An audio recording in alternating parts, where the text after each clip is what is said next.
Hey, thanks for tuning in to another episode of Let There Be Talk. It is Monday, February 8th. And yes, the episode is a little late due to an insane week I've had. Just want to give everybody, first off, a thank you and a big love. Everyone who came out to the El Rey Theater for my birthday, my 50th birthday. It was absolutely insane. And I'll never forget it. I'll never forget it, man. What an epic night. We had the great Bill Burr, Rogan, Dalia, Red Band, Joe Bartnick, all doing comedy. And then we did a full tribute to Bon Scott, as I talked about the last couple of weeks here, and it was just absolutely insane. We did the Highway to Hell record. We also did a little salute to Lemmy with some Ace of Spades. A couple other extra AC/DC songs, Live Wire and Let There Be Rock. I want to thank also the musicians that played: Chris Goss, Dave Lombardo, Mark Ford, Tracy Guns, Dave Kushner, Mike Keneally, Josh Z, Billy Rowe, Michael Devin, Rudy Sarzo. God, it was just an insane night. Insane night. And by the way, my guest today on this episode is Michael Devin, bass player from Whitesnake. What a fantastic guy this man is. We met about a year ago, but in the last week we've connected, bonded, and have had some great laughs and shared some rock together. He's going to be my guest today on here. Let There Be Talk. Talking a little bit of Whitesnake, growing up in Boston, playing with George Lynch Lynch Mob. And all kinds of great stuff, man. What a killer episode this is. What else we got? Episode is brought to you by Earthquaker Devices. My good friends, Earthquaker Devices. Absolutely love them. Just saw them at the NAMM show. Got to hang out. They've been a sponsor for 2 solid years. If you play any kind of instruments, guitar, bass, keyboards, whatever, any kind of musical instrument, get yourself a stomp box, a foot pedal from Earthquaker Devices.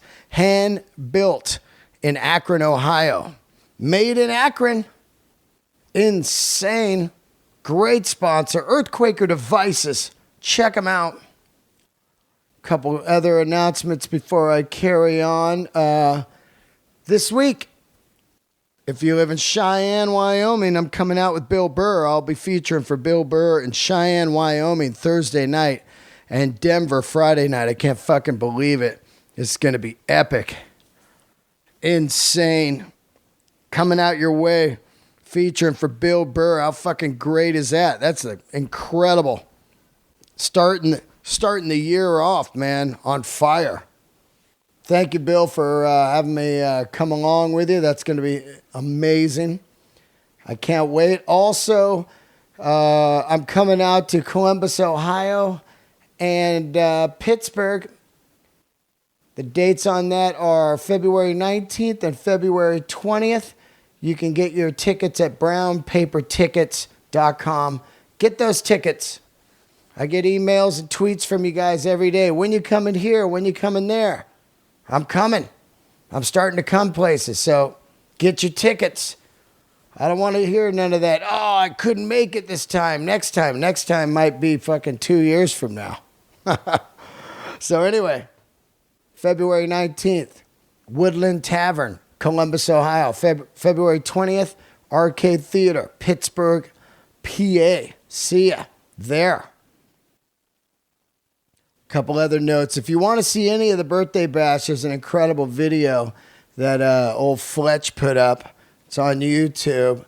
Just go to YouTube and you can type in, I think just Dean Del Rey. Let's look here. Dean Del Rey.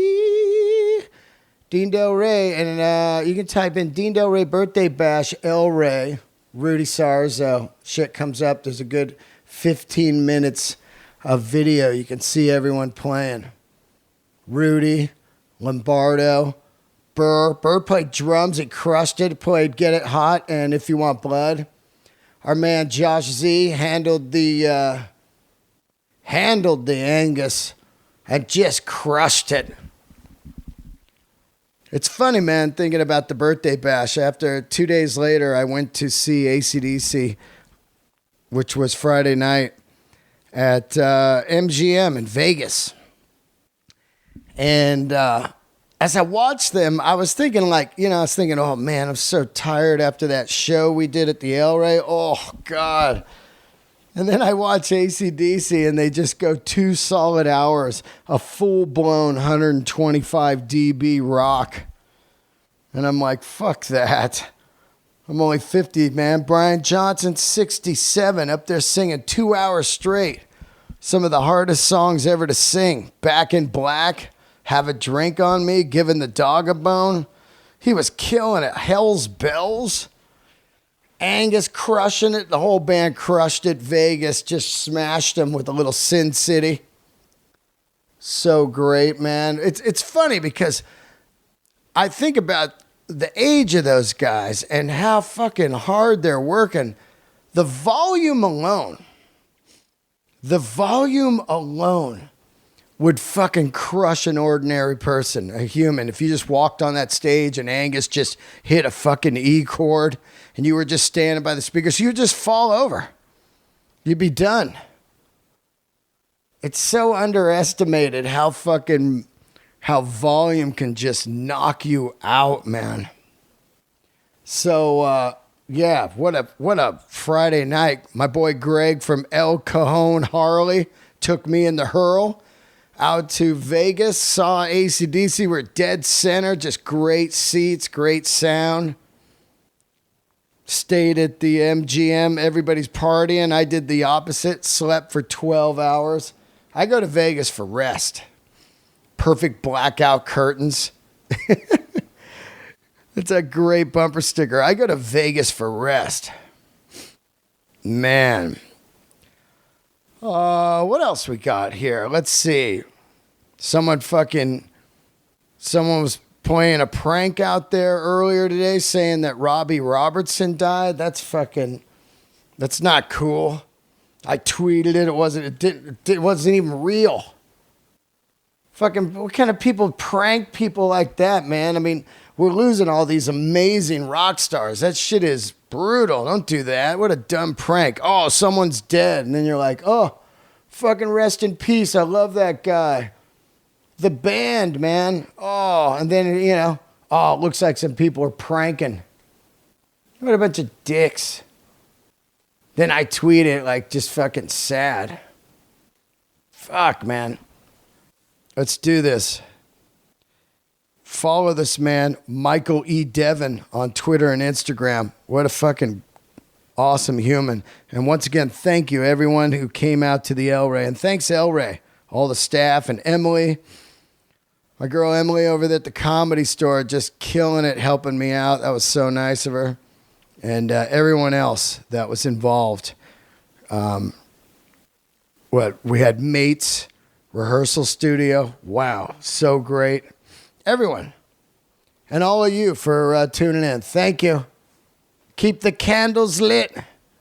It's Monday. Here he is. Michael Devin. Yeah. All right. Yeah. Check. There we go. All right. There we go. Yeah. Introduce yourself one more time. Hi, I'm Michael Devin of the band Whitesnake. There we go. Got it. Yeah. Whitesnake. Yeah. Whitesnake. I met you like a year I didn't know you at all. I met you at the Bonzo Bash, Randy Rhoads thing, and you are singing leads on some of the Zeppelin songs and just crushing it on bass. And me coming from a band, always looking for guys over the years, you're like a dream dude. You sing, your bass is dope, you look dope, and like, where are you from? Like, I'd never seen you before, and then I hear you played in Whitesnake. Yeah. Like, where do you grow up at? How do you start? I grew up in Central Massachusetts. Wow. I'm a masshole. What? A Full on, dude. I'm a masshole. full-on masshole. Wow. Oh, yeah. Did you tell Don't Burr- cut me off in traffic, Did dude. you tell Burr you're from out there? Oh, yeah. Yeah. Dude, you can see, we're like dogs. We sniff each other out. I knew I didn't have to even, I was like, oh, yeah, that guy's a masshole. I can smell it. I can smell it. I can smell it in his pants. He's got a skid mark in there from Massachusetts that won't go away. You grew up there. How old are you? 41. 41. Okay, so Yeah. shit, you're young, man. I've been out here for 16 years now. Now let's talk about how you start playing bass. You're young, and who knocks you out, and you go, oh, I got to play rock. It was a I guess Angus Young was really the guy for me. Wow. Yeah, when I was just a kid, he was sort of the one that grabbed my attention, and he was. I just thought he was so exciting, and I thought Bon Scott. I thought that combo, the band, the simplicity of it. At a young age, I could digest that, and I thought the lyrics were just. I could relate to it. Who turns you on to it? Like a brother or neighbor? Well, or something? I got older sisters, so their boyfriends and their friends, all the older boys with their long hair and their rock tees. Yeah. And at that time wearing corduroys. You know? Yeah. It was Levi cords. Yeah, dude, Levi cords with the high top. Preferably brown. You know? Maroon. Yeah, maroon. Yeah. Those were the two colors. Yeah, they were, man. They totally were. I remember the fucking bell bottom would catch in my chain and tear a perfect square out. My mom would be furious. She'd always say, put your after school clothes on. We were poor, man. So like your one good pants, you're going somewhere nice and there's a square cut out from your BMX bike. Yeah, totally. Oh. Yeah. See, you were destined for rock and roll, comedy rock and roll, my friend. But yeah, that's kind of where it all started. What album? Was at that age? Well, that was... Highway to Hell? No. That was a little bit before me. It was the first album I had heard was Flick of the Switch. Oh, what a great record, right? That was the one. And I feel like that record's underrated, man. Me too. Now, me too. I saw that tour, and about a year ago, I gave that record to Mark Maron. I picked up two. Yeah. And I went home, I put it on. I hadn't listened to it in probably 10 years. And Rise and Power comes on. Man. And you're just like, fuck, this record. And it sounds incredible. Sounds great. The title track, Flick of the Switch. Oh, great Blow riff. You Sky High. Oh, yeah. You know? Great. Johnson's still killing it on that vocally. He really is. He's like, flick of the switch, I blow your sky high. It's totally. like, wow. Yeah. Man, and the cover, Angus hanging on the power switch. Yeah. If they put that record out today, you'd be like, holy shit. Absolutely. Even though their new record was actually good. And I thought it was good too. Yeah. It was different. It was, there was man. some different riffs and feels on the new album. There really was like Yes. that bow down, down, down, down, down, down, down, down, down. Yes. That shit was like, man. But yeah, Flick of the Switch. Is that the record you buy?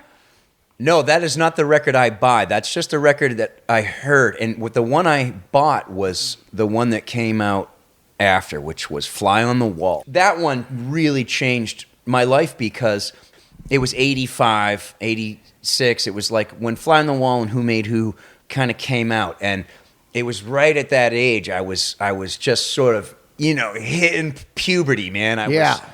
Well, Fly on the Wall is good for you then because it had the fly when you're a kid. When you're a kid, I could relate. Yeah, totally. It's like kid stuff. Totally. And and I thought it had good riffs. I thought, Sink the Pink, Shake Your Foundations. You heard them on the radio. Yep. Right. So I got into that, and then they did the soundtrack, the Who Made Who soundtrack, and they came through. They didn't do a big tour on that. Right. But they came through Worcester, Mass.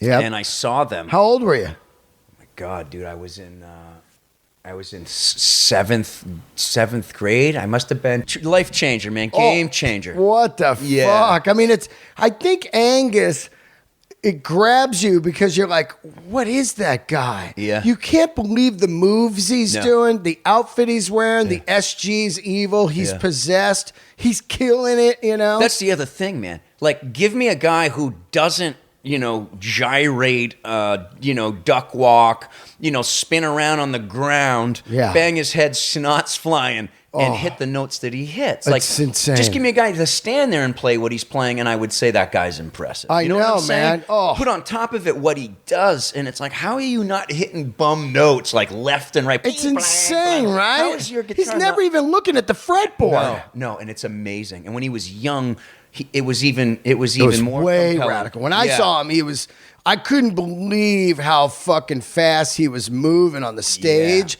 and jumping off the stack of Marshalls, then landing and rolling on the ground, you know? Remember that? He would moon the crowd. He'd do his striptease act. He would moon the crowd, and that was the big thing.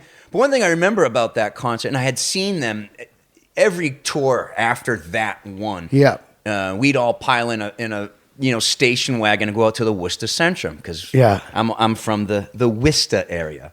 And that was the joint, man, was the Centrum. And we'd go out there, so it was like, it was then the Blow Up Your Video tour, and then remember that when he came out of the TV? The Heat Seeker. Yeah. That was the big single, right? Yeah. And then there was the one after that, which was the Razor's Edge tour. Oh, yeah, that was a good one. And then Ball Breaker and what have you. But what's the one with New York City? That's I Feel Safe in New York City. Yeah, what's the record? Is that Black Ice or is that? No, it's the one before that. Is it Ball Breaker? Oh, Ball Breaker. Yeah. With the statue of Angus on the cover.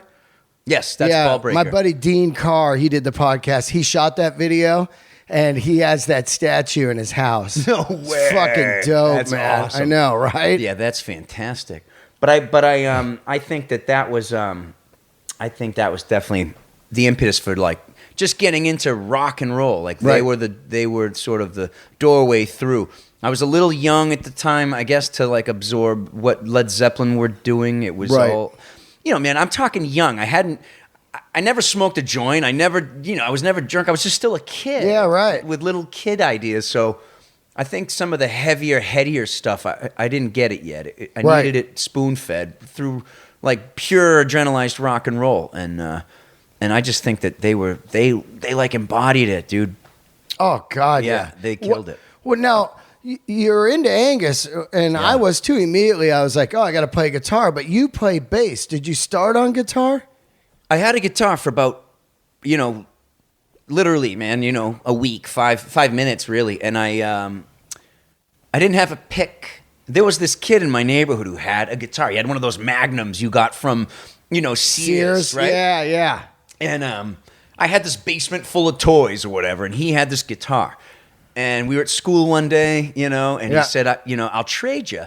I said, dude, whatever you want, Yeah. So he comes to my house and just fucking wipes me out, right? It just takes my all mom your... was pissed. Really? Yeah. He took everything, but I had this guitar, and it was shiny, it was black, it was an SG. Yeah, the SG shape. Yes, it was. And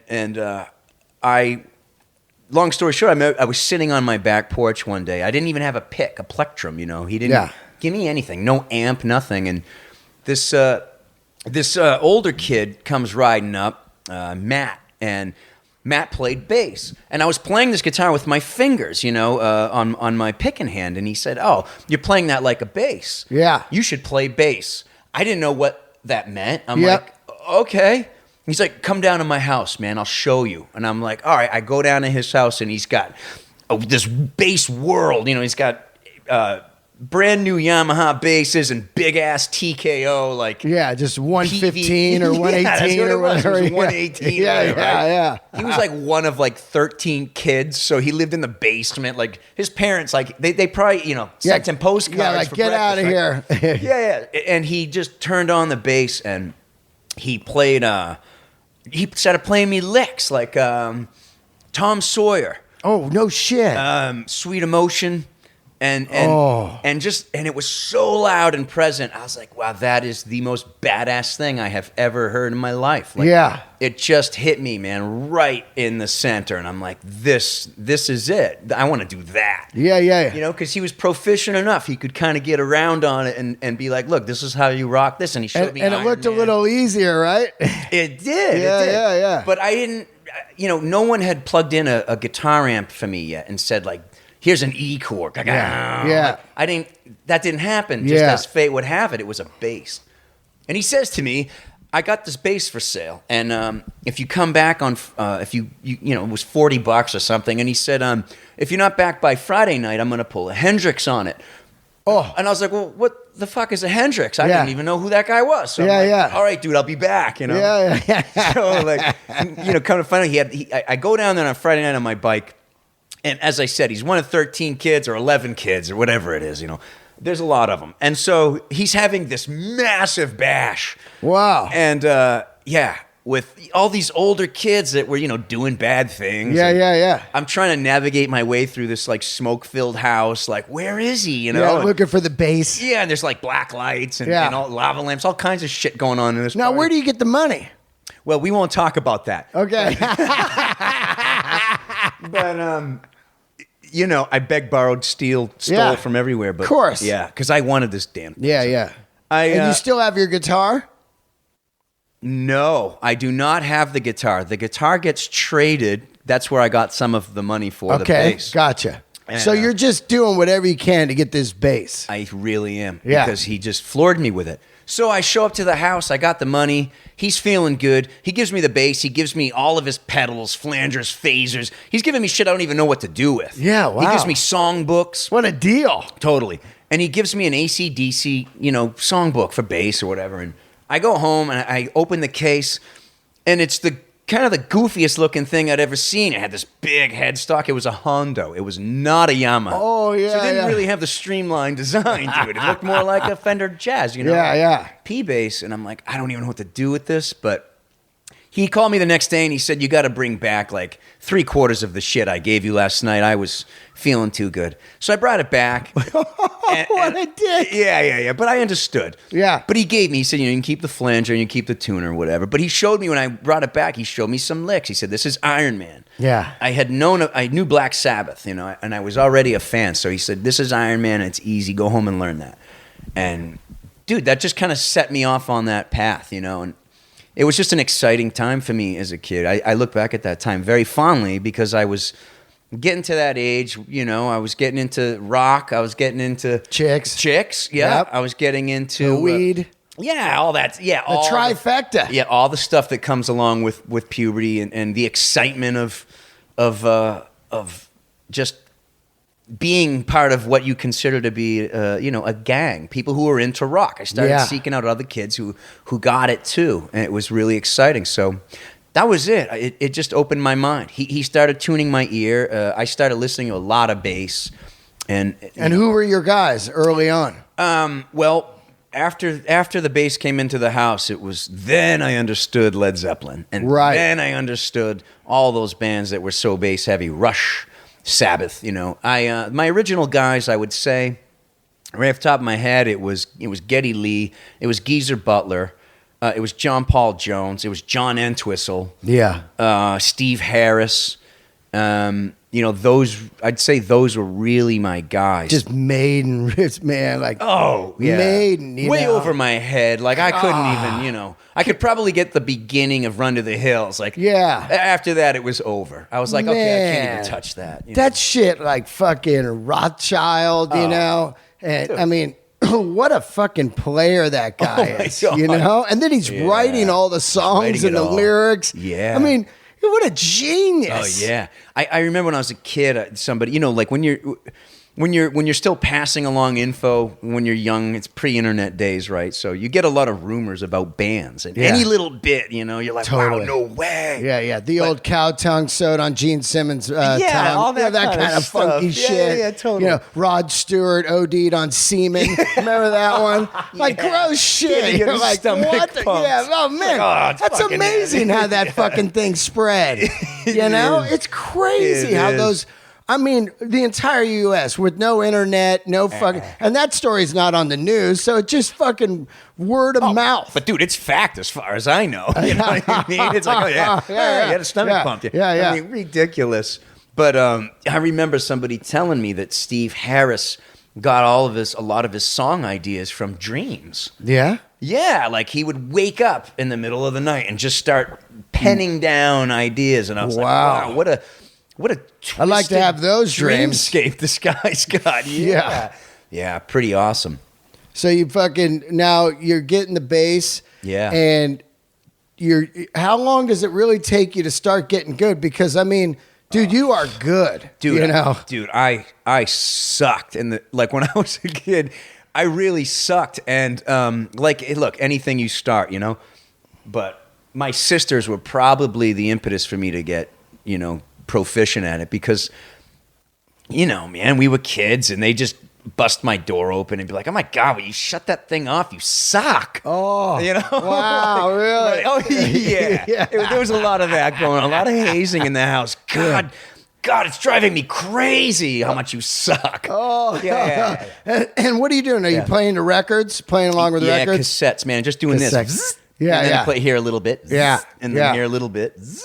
I learned the entire Master of Reality album like that.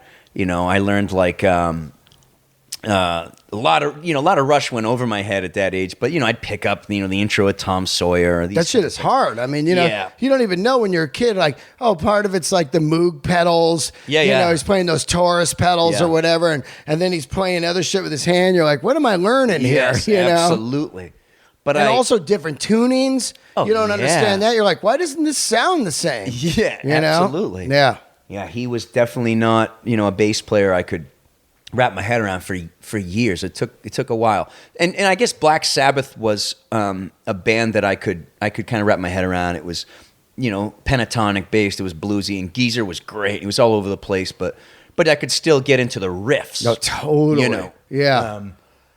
And yeah, man, like bit by bit. I guess it was one day when I wasn't hearing the complaining anymore in the house. Oh, yeah. I thought, okay, maybe I'm getting pretty good at this. You know? Yeah.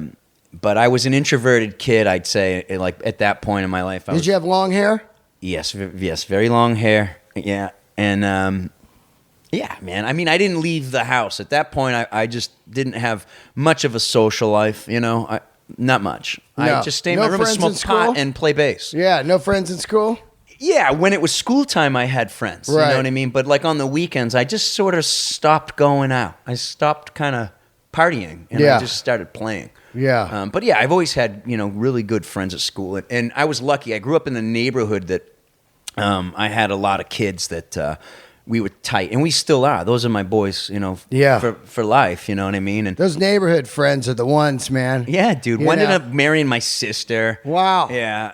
He's a fucking pain in the ass, though. And then one, like his little brother ended up marrying our other best friend's sister. Yeah. It's all kind of incestuous, really. But yeah, it's all tree fort stuff. Yeah. First kiss, and then you're like, fuck it, this is my girl. Yeah, totally, man. But, yeah, it was good, man. And I camped out in the basement. My parents were cool. They just kind of let me do what it was I needed to do. What'd your parents do?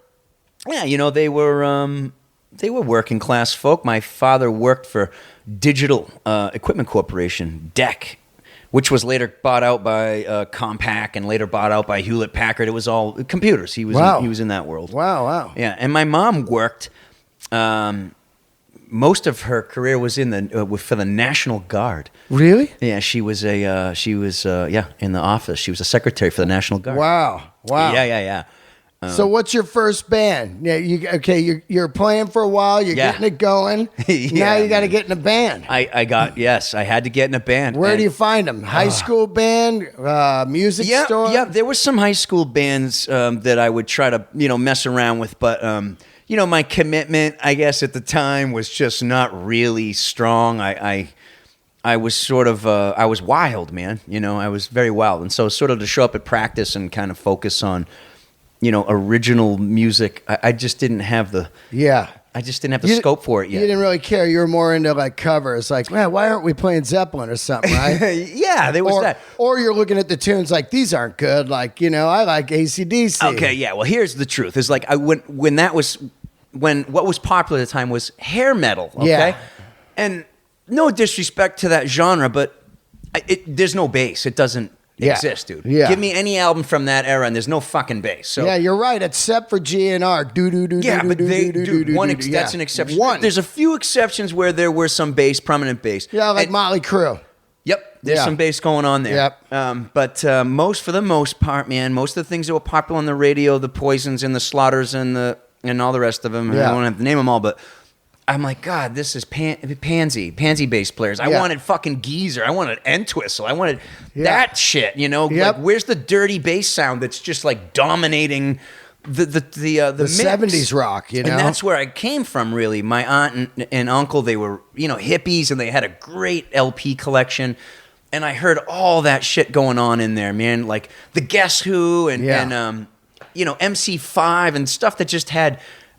even the soul records of like Lakeside, I always talked about it, All the Way Live, Earth, Wind and Fire, absolutely, Bootsy, absolutely, and all that Dude, shit. Motown, the early Motown stuff all was killing the bass. Yeah, you're right. Only the '80s rock was, except for when you got into Jane's Addiction, of course. It was Eric Avery was heavy bass, but they were influenced by Zeppelin. Yes, and this is alternative and a little bit, and it wasn't dominating really the radio landscape at that time. So it was all the kids that were in high school were looking basically to make bands that were sort of fitting in that genre, and I guess that's really why I was restless. I didn't have any interest in that. Those guys, so the bands you were jamming with were kind of like hair metal bands. Yeah, they wanted to, that was kind of the thing, you know. It's funny because the East Coast had no good bands, you know? When you think about it, at that era, it was all West Coast, man. Yeah, it was all West Coast. I mean, I mean, they had Jovi and Cinderella, but, you know, that's not really New England. I mean, we had Extreme, you know,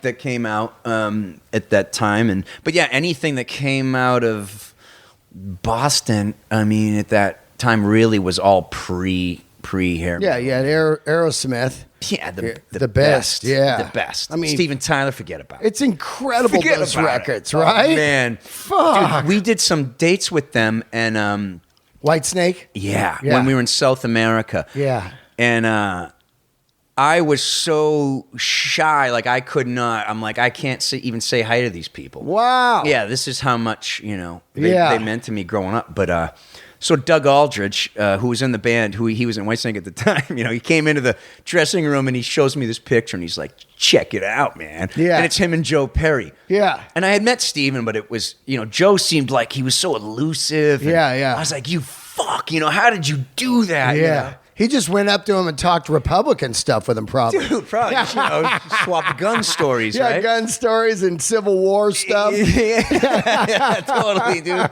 Oh, yeah. It's funny, our heroes later are just like these full-on right-wing dudes, you know? Yeah. Like Nugent, you know? Yeah, the Nuge. Yeah, the Nuge.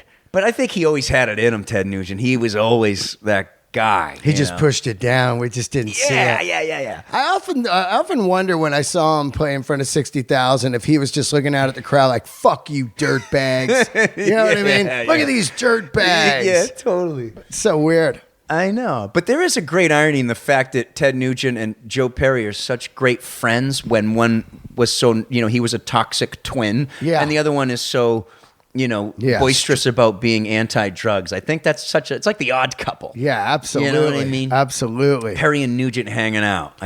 It's a funny visual. But, you know, Aldridge eventually brings me to Joe's dressing room. Yeah. And the guy at the front, Joe's main guy, was from he's from Alston or something. He's, you know, he's out of Mass. And so the guy hears my accent, and you know, I probably turned it on pretty hard, so he would hear it. But it's so funny because I hung out with you for a few days, and I've never heard it till today. Yeah, like, well, this guy's saying, dude. You know? That never goes away, dude. So he brings me in. You know, the guy's like, "Yeah, you can meet Joe," and I go in and. Man, that was one of the, you know, a huge moment because I just thought he was, dude, he was such a hero and he still is. I love him, you know. And so we get talking and you know, all of a sudden my accent gets thicker, his accent gets thicker, and I'm like, oh yeah, kid? Well, yeah, what do you say? He's like, oh yeah, I did some time over there down in Braintree at the Music Conservatory, whatever. He's telling me stories about growing up there, and I had just finished reading his book. So I was so into Joe Perry at the time. And I was pretty nervous. I fucking love him. Yeah, me too, man. And they were fucking spot on. I mean, it was too bad Tom, you know, wasn't there on the tour. Oh, yeah. Because, you know. He was got cancer, but he's back now. But he's back in action, yeah. I saw him like 2 years ago. It was... Yeah.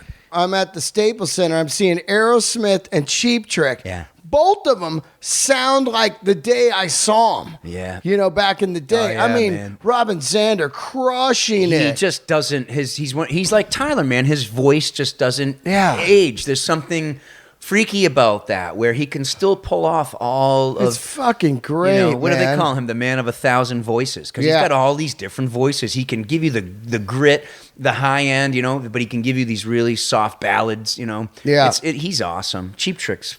You're a great singer. When does the singing come in? Because what's amazing is, of course, I think since you listen to 70s rock, every guy in the 70s sang. Yeah. Each guy sang, and some bands had multiple singers. Yeah. And then somewhere along the 80s, all of a sudden no one sang. That's when kind of like samplers came and stuff, and they would just run fake backgrounds, and people didn't learn, you know? No. But you sing like a motherfucker. Well, thank you. When I'm in tune, I do. Yeah, that's me. I got hearing problems, so I can sing in tune a lot of times. And then if some instrument's hitting too hard on stage, I'll just start singing out of tune. Yeah, and I'll be trying to find it. You know. Yeah, weird. It is, and it's tough because if you don't have, I don't have a ton of experience as a singer. As I said, you know, when I was a kid, when it came to that, I was definitely. Introverted or shy about that kind of a thing, which is why I guess it's so scary to sing when you're a kid. Yeah, and bass, you know, was sort of like, okay, I can hang out back here and be in a band. This works. You know, this is cool. You know. Yeah. But to sing was tough, and when I got into my very first band that I really did, join and commit to. What was that band? Okay, that was a band called SS Earth, Spaceship Earth. Spaceship Earth. Yeah, man. Dope. SS Earth. And now, is this really kind of like a third band? You play with a couple hair metal bands, and then finally you find some other stoner 70s rock guys. You're like, this is it? Yeah, well, these guys, my buddy Jason, he brings me to the music store, and he says, you got to get into a band, man. I just bought this 8x10 Sun cabinet. Oh, you know, love it. I moved some furniture out of my bedroom. My mother's like, what the fuck are you doing? I'm like, Ma, shut up. Just going in, right? Right? Well, in the house. Oh, yeah. God bless her. God bless the both of them. A son. Dude, an 8x10. Just Gene Simmons shit, man. Yeah, my parents must have been like, what the fuck is this kid? I remember I had a Sun combo. The guy at the store burned me. Yeah. I went in, I go, I need a guitar amp. I loved Angus, and he goes, yeah, you want to get this over here. And it was a 115, which later became like the Kaya sound with fuzz. And he's like, the bigger the speaker, the better, which is untrue with guitar. Yes, it is. You is. want a 12 or a 10 so it breaks up. That's true. So I'd get home, I plug it in. It's just so clean. It's just like bling, bling. And bassy. It's just horrible. But that Sun, man, the look of it. Yeah, the look of it. It had the big sparkly, you know, the grill was all sparkled and stuff. So when I got that, my buddy was like, you need to get in a band, you know, and it's time. And I'm like, but there's nobody in high school. Everybody had, the bands that I was messing around with had all like found their guys and they were all committed. And so he takes me to the music store. He finds an ad and he says, this one. You know, it says SS Earth or whatever. And I'm like, okay. He's just picking it That's for it. you. Just picked it right out. He goes, look, man, it says 70s rock. I'm like, okay, great. I show up to this place. They're out of, they were rehearsing in Clinton, or they lived in Clinton. They were rehearsing in Sterling. Wasn't very far from my house. So these guys are in there at that time, early 30s. Yeah. Late 20s. I am at that time all of 14. 14? Yeah, somewhere in there. 14? You're like Angus of the band. Full on, man. Yeah. And, you know, I was like just this like, you know, pubescent, zitty-faced, long-haired, you know, Cliff Burton looking kid, yeah. And I jammed with them, and you know, I brought my PV, you know, and just to like, because I couldn't lug the big gun, you know. Yeah. And they said, "Great, you know, you come back." And I'm like, "Really?" Yeah. I was so floored. I got What were you into a guys? band. Did you audition by a cover or some covers? Yeah, and they showed me some of their songs, and I could read music. I taught myself because at that time, this is pre internet. Yeah. And pre-bass tablature, like the world was not inundated with bass tab yet. Right, you could get guitar tab. Yeah. But bass tab was very, very rare. So I had a couple of books of bass tab. Appetite for Destruction was one, I recall. Wow.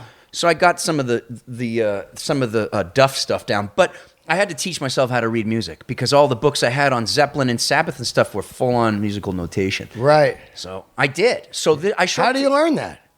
I just committed to the idea of it, you know. I bought books. I got music theory books. Wow. Dude, I was a committed little man. Yeah. So, you're just like nerding out in your room, man. I was geeking out hard. Yeah. So I show up to this audition, and the guitar player's like, you know, I've got the bass, like he had it written out.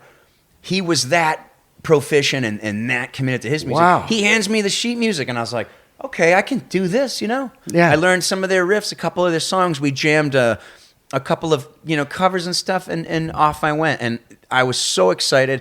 But it was 70s glam rock. It wasn't.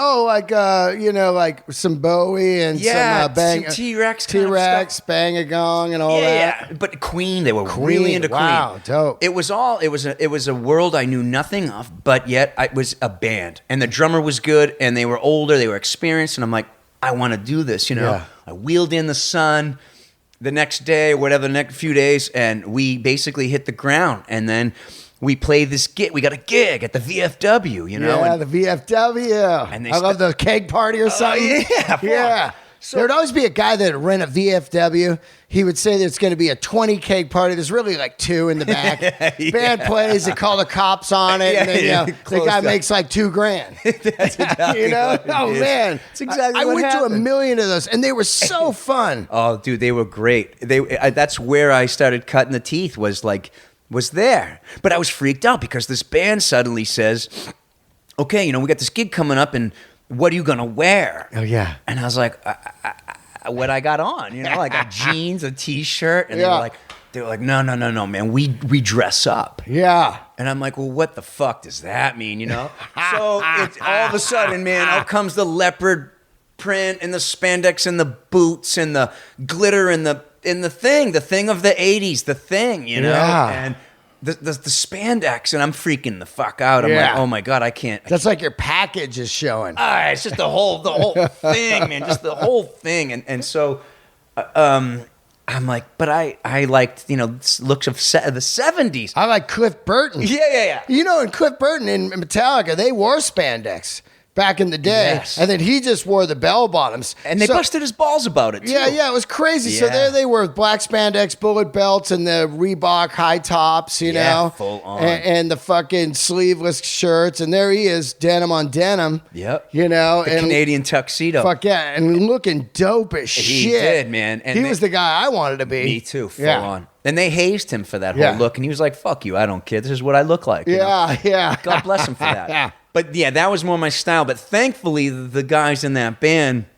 they said, like, just do what you do, and, you know, maybe I would just wear a jean jacket, no shirt, like Cliff Burton or Geezer Butler. Yeah. You know? They just kind of let me be that guy. And The 14-year-old with a Levi jacket, no shirt. Yeah. Just salty. Oh, I was loving it, man. And it was really a great time for me with that first band. And they had a logo, and they were in their 20s and 30s. They were trying to break, you know? Yeah. So, and they were good songwriters, great singers.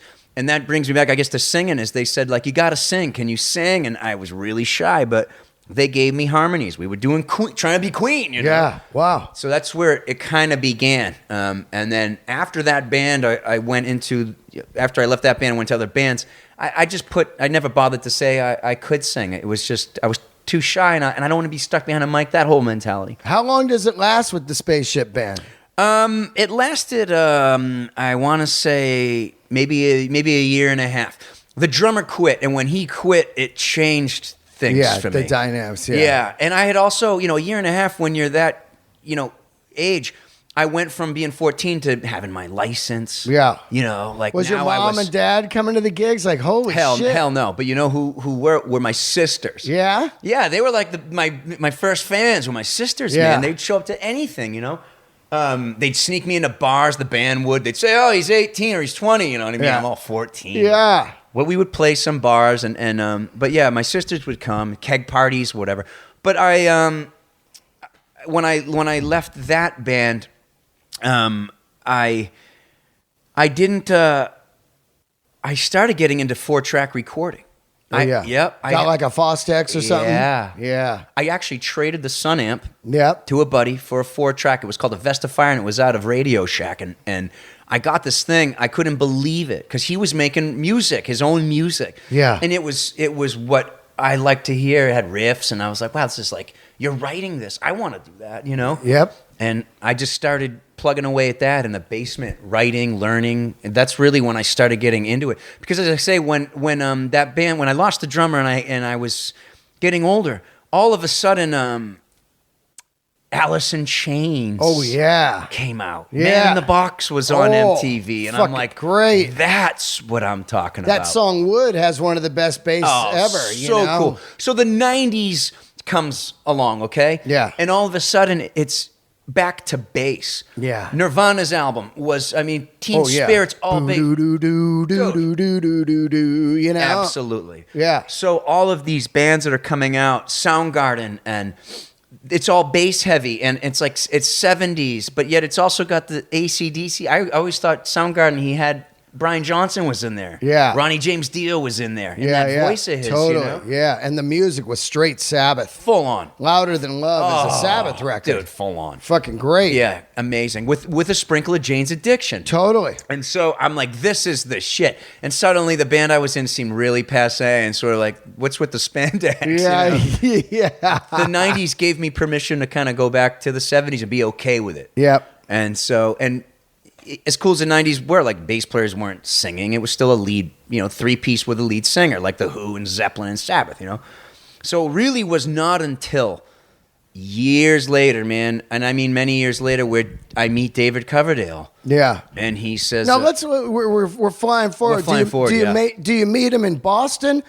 or you moved to California? No, I meet him in California years later. In Boston, what I ended up doing was I went to college. Yep. I was playing around in bands. I ended up playing piano in a band. It was sort of like a bluesy Doors Crows band. Dope. And but they had a bassist. They were brothers.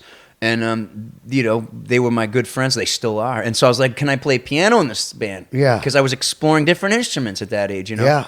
So I was like Raymond Zarek, I was all getting into it. You playing like clavinet and shit like all that shit, man. Wow. Harpsichord and just, trying to do my best honky tonk. Yeah, fuck yeah. But after that, I ended up moving with the guitar player into Amherst, where we went to college together. Wow. And still played tons of bass.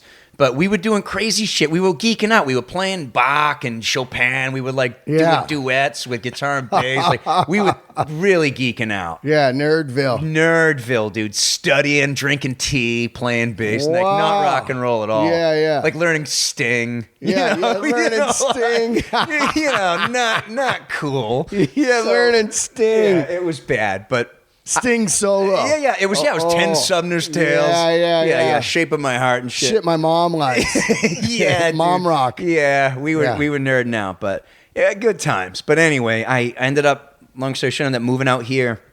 And what moves you out here? Just rock? You're like, I got to get the fuck out. No, actually, I was getting my master's degree in sound engineering and stuff, and so I got an internship at Cherokee Recording Studios on Fairfax. Amazing studio. Oh, dude, I landed and I didn't realize. That's where they shouted the devil was done. Absolutely. It's where tons of Asia, Steely Dan's Asia was done.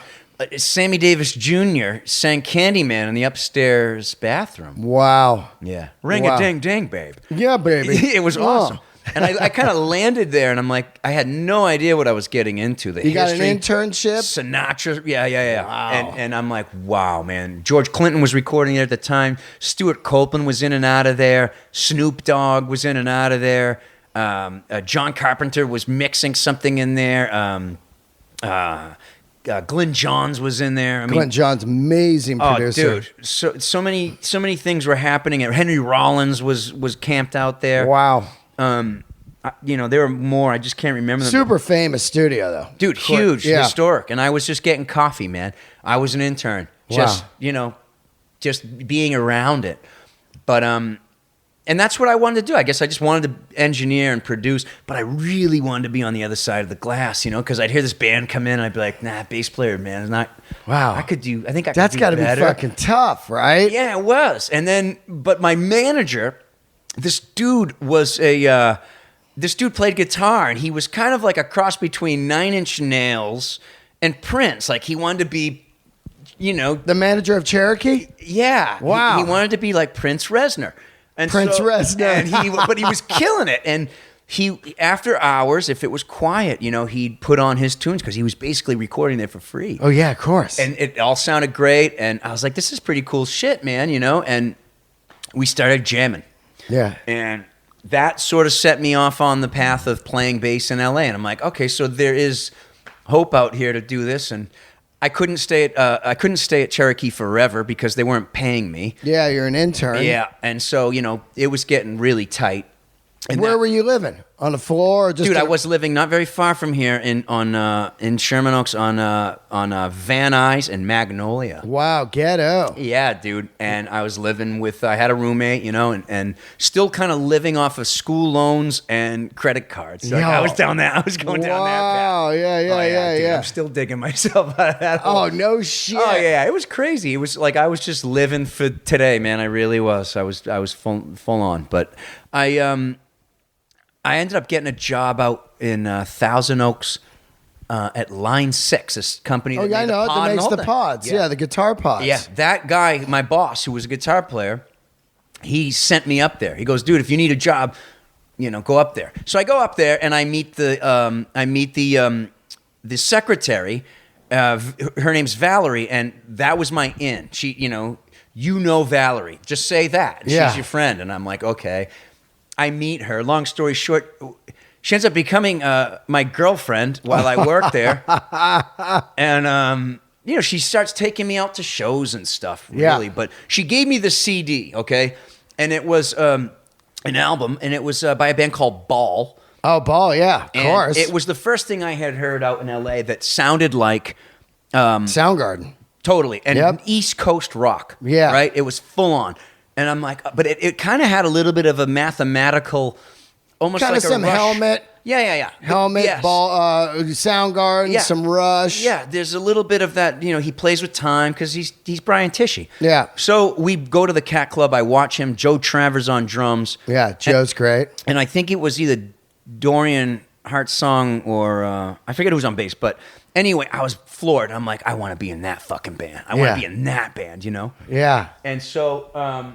I introduced Brian. Knew we started communicating because I was working at Line 6, and he was like, "Hey, can you get me an endorsement deal?" And I said, "I'll try, dude." Yeah. I gave the CD to the head guy. I was like, "This band kicks ass." He didn't get the endorsement deal, but long story short, I ended up basically auditioning for that band, and we ended up jamming and doing all kinds of shows. I saw them at the Viper Room. They were fucking great, man. We played the Viper Room. Yep. I don't know if I was on bass at the time. I saw them, but we did the Viper Room a few times. And we played a bunch of gigs, and I learned so much being in that band because I was playing with two Berkeley grads, two guys who were, older, had enough years on me that they had enough experience. They had done pro gigs, Yeah, Joe Travis played in Dweezil Zappa's band. Yeah, Duran and all kinds of shit, Missing Persons. And he's such a monstrous drummer, Joe. Yeah. He really, really is. I just think he's the best. So, and Brian Tishy, who in that band was singing and playing guitar. And he's a monster drummer. Absolutely. Yeah. Absolutely. The two of them, forget about it. Yeah. And so I was...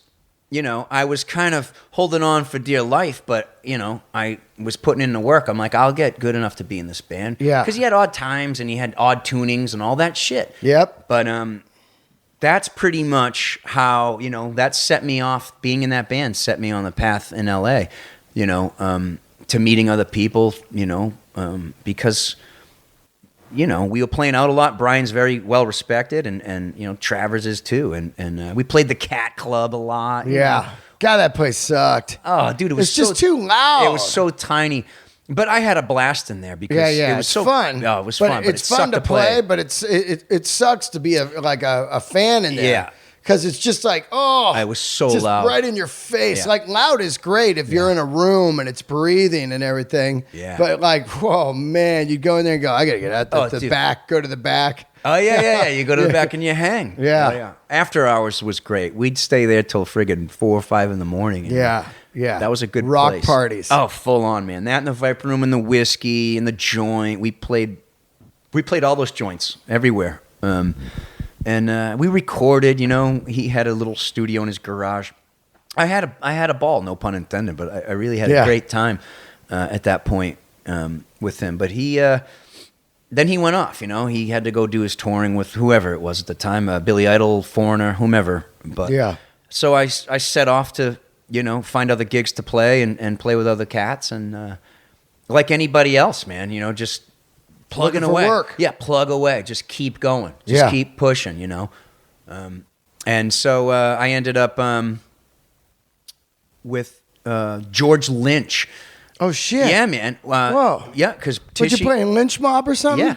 Holy shit. Yeah. Who was the singer, Oni? Yeah. Wow. It was a great lineup. It was me and Tishy and George and Oni. Wow. I saw the original Lynch Mob back in the 80s. Wild Mick Brown, right? Yeah, and at the Omni in Oakland, man. And that, I got that wicked. Yeah. What a fucking song, man. Yeah. They had a song, and then, he was out. It was a bummer because, man, they were fucking ready to roll. They really were. Really were, yeah. My landlady just said it's Docking Day today. It's actually a real thing. Really? It started in the 80s, Docking Day. Oh, wow. I didn't know that. Yeah, well, she knows that stuff. Hilarious, right? Yeah, so you're tooth and nail, baby. So, right? Yeah. So you join Lynch Mob. Yeah, I was sort of plugging around, just playing, local gigs. I was playing with Mandy Lyon. I don't know if you know him. Yep. From World War III days. I was doing some gigs with him, and Mark Zavon was on guitar from Kill Devil Hill. This is all pre, Kill Devil Hill. We were playing in that band, and I was actually living with Tishy at the time. I went through a breakup or whatever. With the girl at Line 6? No.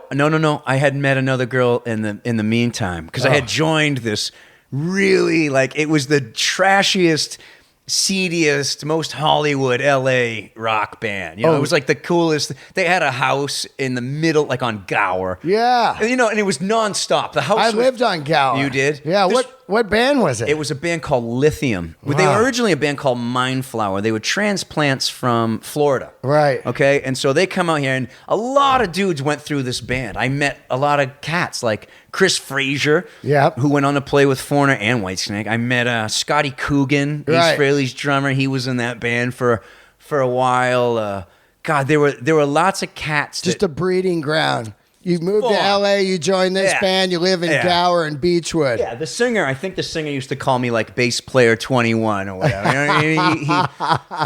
Because it really was true. And but down there was that's where I met the girl, the woman who eventually became my wife, and wow. I got married. Yeah, but this time with Tishy at his house, I was no longer married, so I was kind of crashing on his floor in the drum room. And he called me one day and said, "Hey, Lynch needs a bassist. Do you want to do it?" And I was like, "Yeah, let's fucking do it, right?" Yeah. We jammed, and I met George. I'd never met him before, and I thought he was really cool. He's sort of an abstract, art installation, kind of the way he plays and the way he thinks. He's so so bodybuilder and fucking, but he's tan and he's yes, he is. He's like a metrosexual. He's those things, but he's also deeply spiritual, intellectual. Wow. Yeah, man. I'm telling you, he's political. I think he's a very interesting cat. I can have really good conversations with this guy because he's got his finger on the pulse, Wow. He's a man of his times. Let's just put it that way. Yeah. Lynch. Yeah. He's a man of his time. Hell yeah, not knocking him at all. No. Guy looks better than me. Yeah, he's great. He's funny. I wouldn't go the suntan, but man, I would like to have his body. He looks great. Yeah, right? who else do you know that starts smoking at 50? Yeah. Did he do that? Yeah, dude. Wow. Who starts, he's starts smoking at 50. Yeah, who starts that?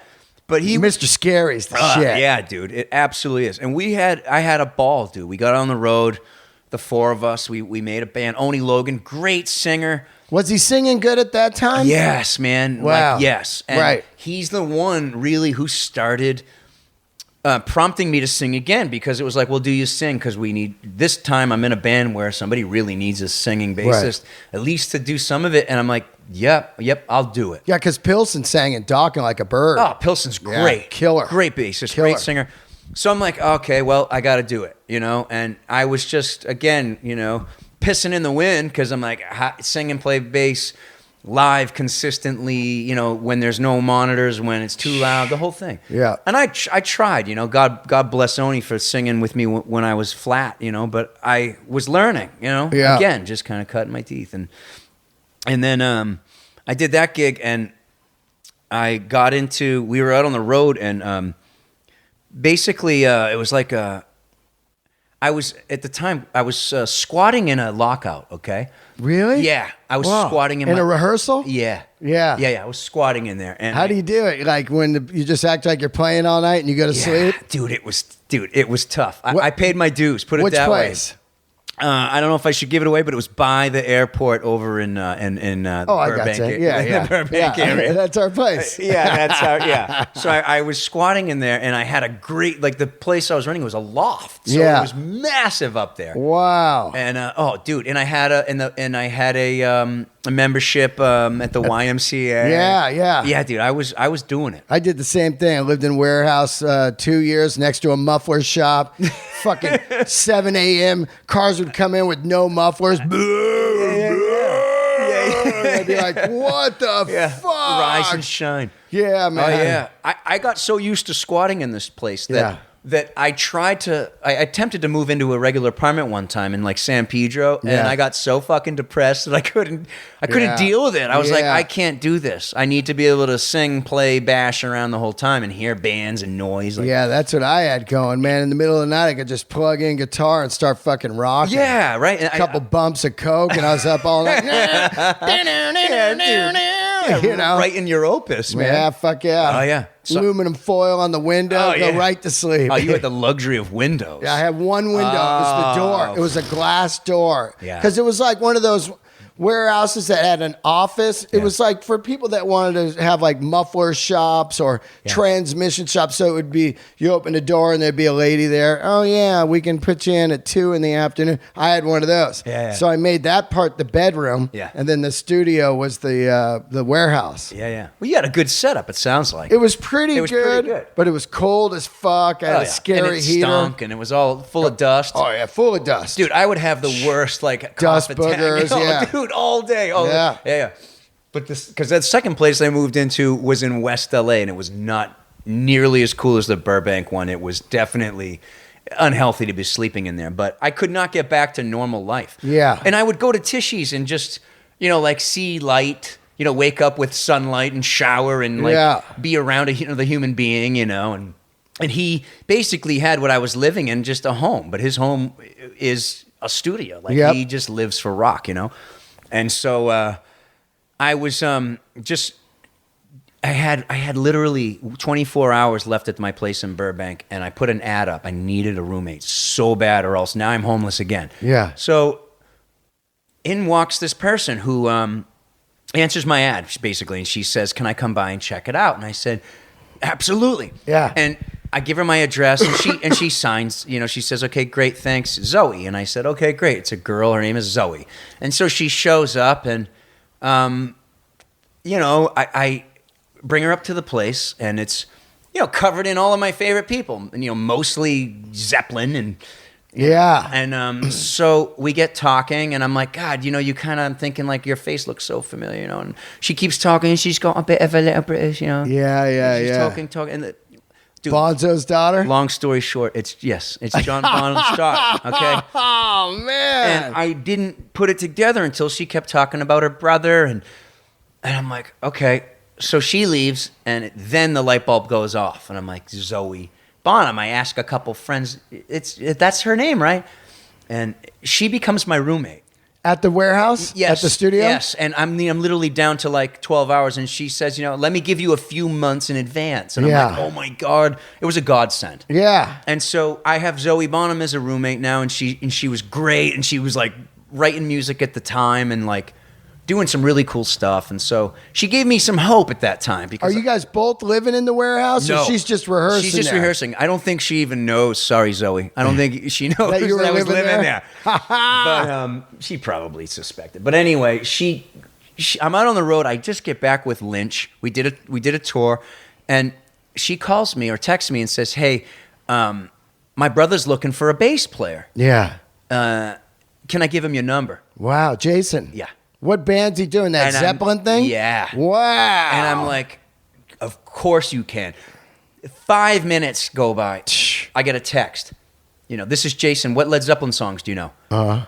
Okay. I write probably a good 30 Zeppelin songs. Right? Yeah. He then returns a text with 30 Zeppelin songs I don't know. Wow. Yeah. So basically he's like, oh, you know all those? Okay, now learn all those. Wow. And can you jam on Monday? And it's Friday. And it's 4th of July weekend. Wow. And I'm like, yeah, you bet I can. Yeah. And so I was basically down in Venice Beach. I just got off tour. My friend who was living down there, he was moving out. I was about to move in. It was good times. I had some money in my pocket. Yeah. I still had the lockout, and I'm just shedding Led Zeppelin songs as all these fireworks are going off over my head. Wow. And I go jam. And you don't even got the gig, right? You're just rehearsing. I'm just going to audition with 30 tunes. Yeah, I'm just getting it all together. Wow. And so I show up, and long story short, we hit it off. Tony Catania, who's the killer, dude, he's so good, and like the fact that he does the Zeppelin stuff so well, and you don't even know like the scope of this guy's playing, because he can play things that he can't show in that gig. You know what I'm saying? Right. But he can play amazing jazz, blues. Like he's just a really, really great guitar player.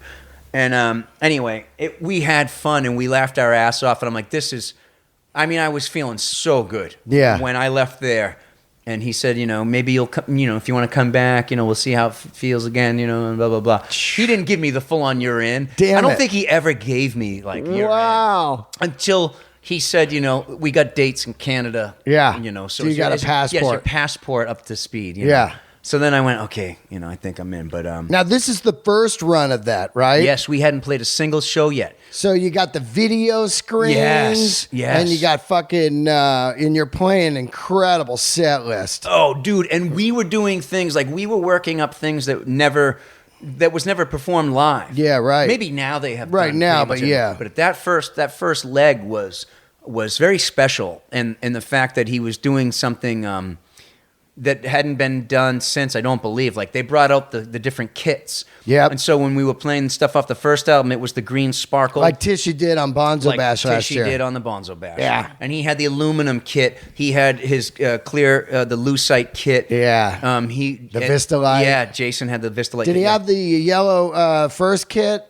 Like the 69 era? The wood era one, kit, yes, he did. Wow. Yes, he did. So he had all that going on. And how is he as a player? I've seen him, of course, and I know him, but is it, because, man, you're Bonzo's son, Yeah, that's tough to live up to, right? Like the son of Totally. But is he fucking rad player? I think he's a great player, man. Yeah. I think he's...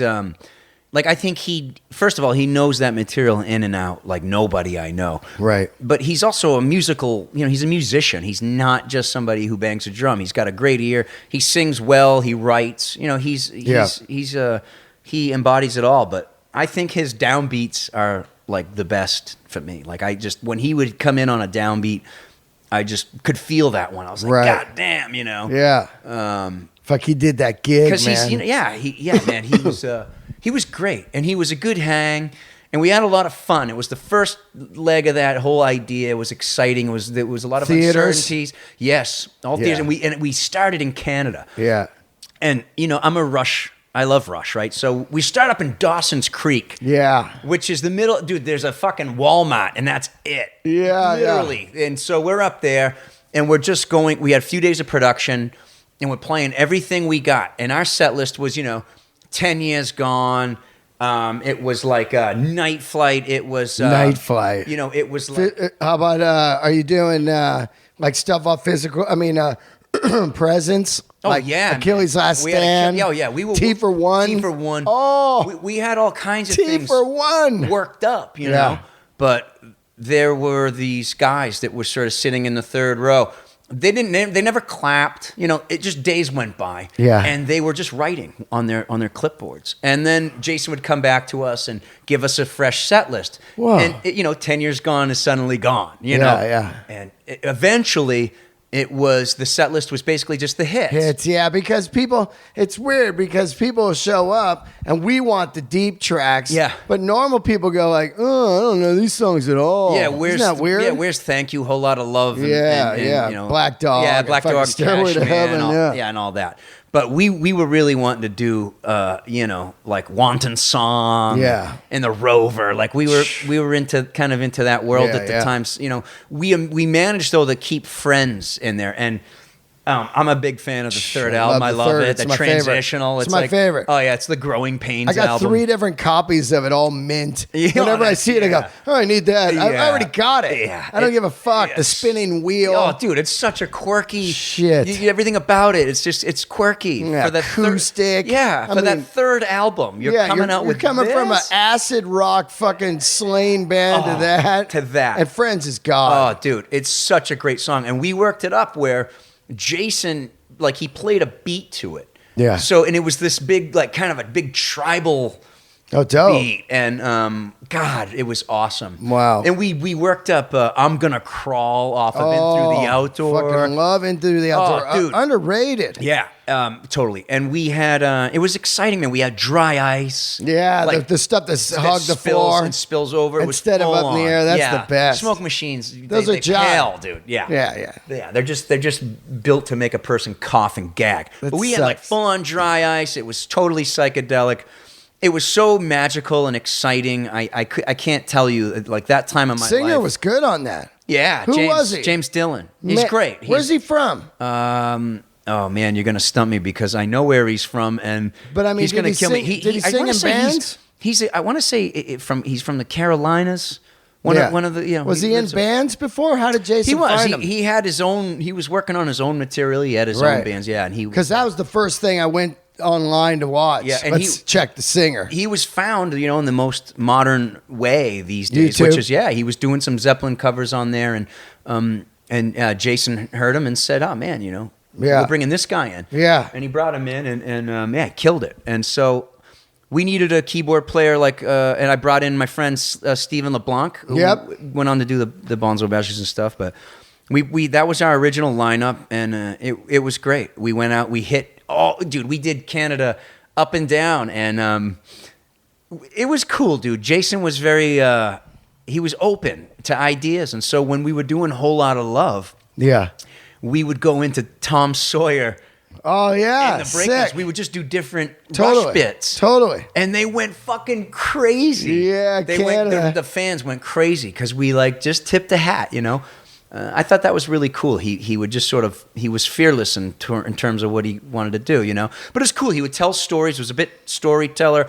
Never before seen footage, rare photos. Yeah. Very, very touching stuff, man. A lot of magical moments for me and all of us, I think, on that first leg. It was cool. He really put together something that wasn't just a money grab. No. It was like, hey, this is an ode to my father, man. Totally. Who's a god. Totally. And he was at the first, The Groove Remains the Same, the first Bonzo Bash. He was there. His sister, his mom, his family were there to pay respects. It was all really cool. And I had a blast out on the road with him. I probably drove him a little crazy with all the beer I ended up drinking, but it was kind of the first... Yeah, it was the first time I was really on a theater tour, a proper bus tour where I could, because I was with Kenny Wayne, but it was a sober tour and that was fine. But there were video games, not beer. So So I knew I probably pushed my luck with Jason a few times with how loud I would get at night. Does he end up firing you? No. He doesn't end up firing me. What happens is I'm out on the road with Lynch Mob. I'm in the back of our van, learning more Led Zeppelin because now I've got the gig. Yeah.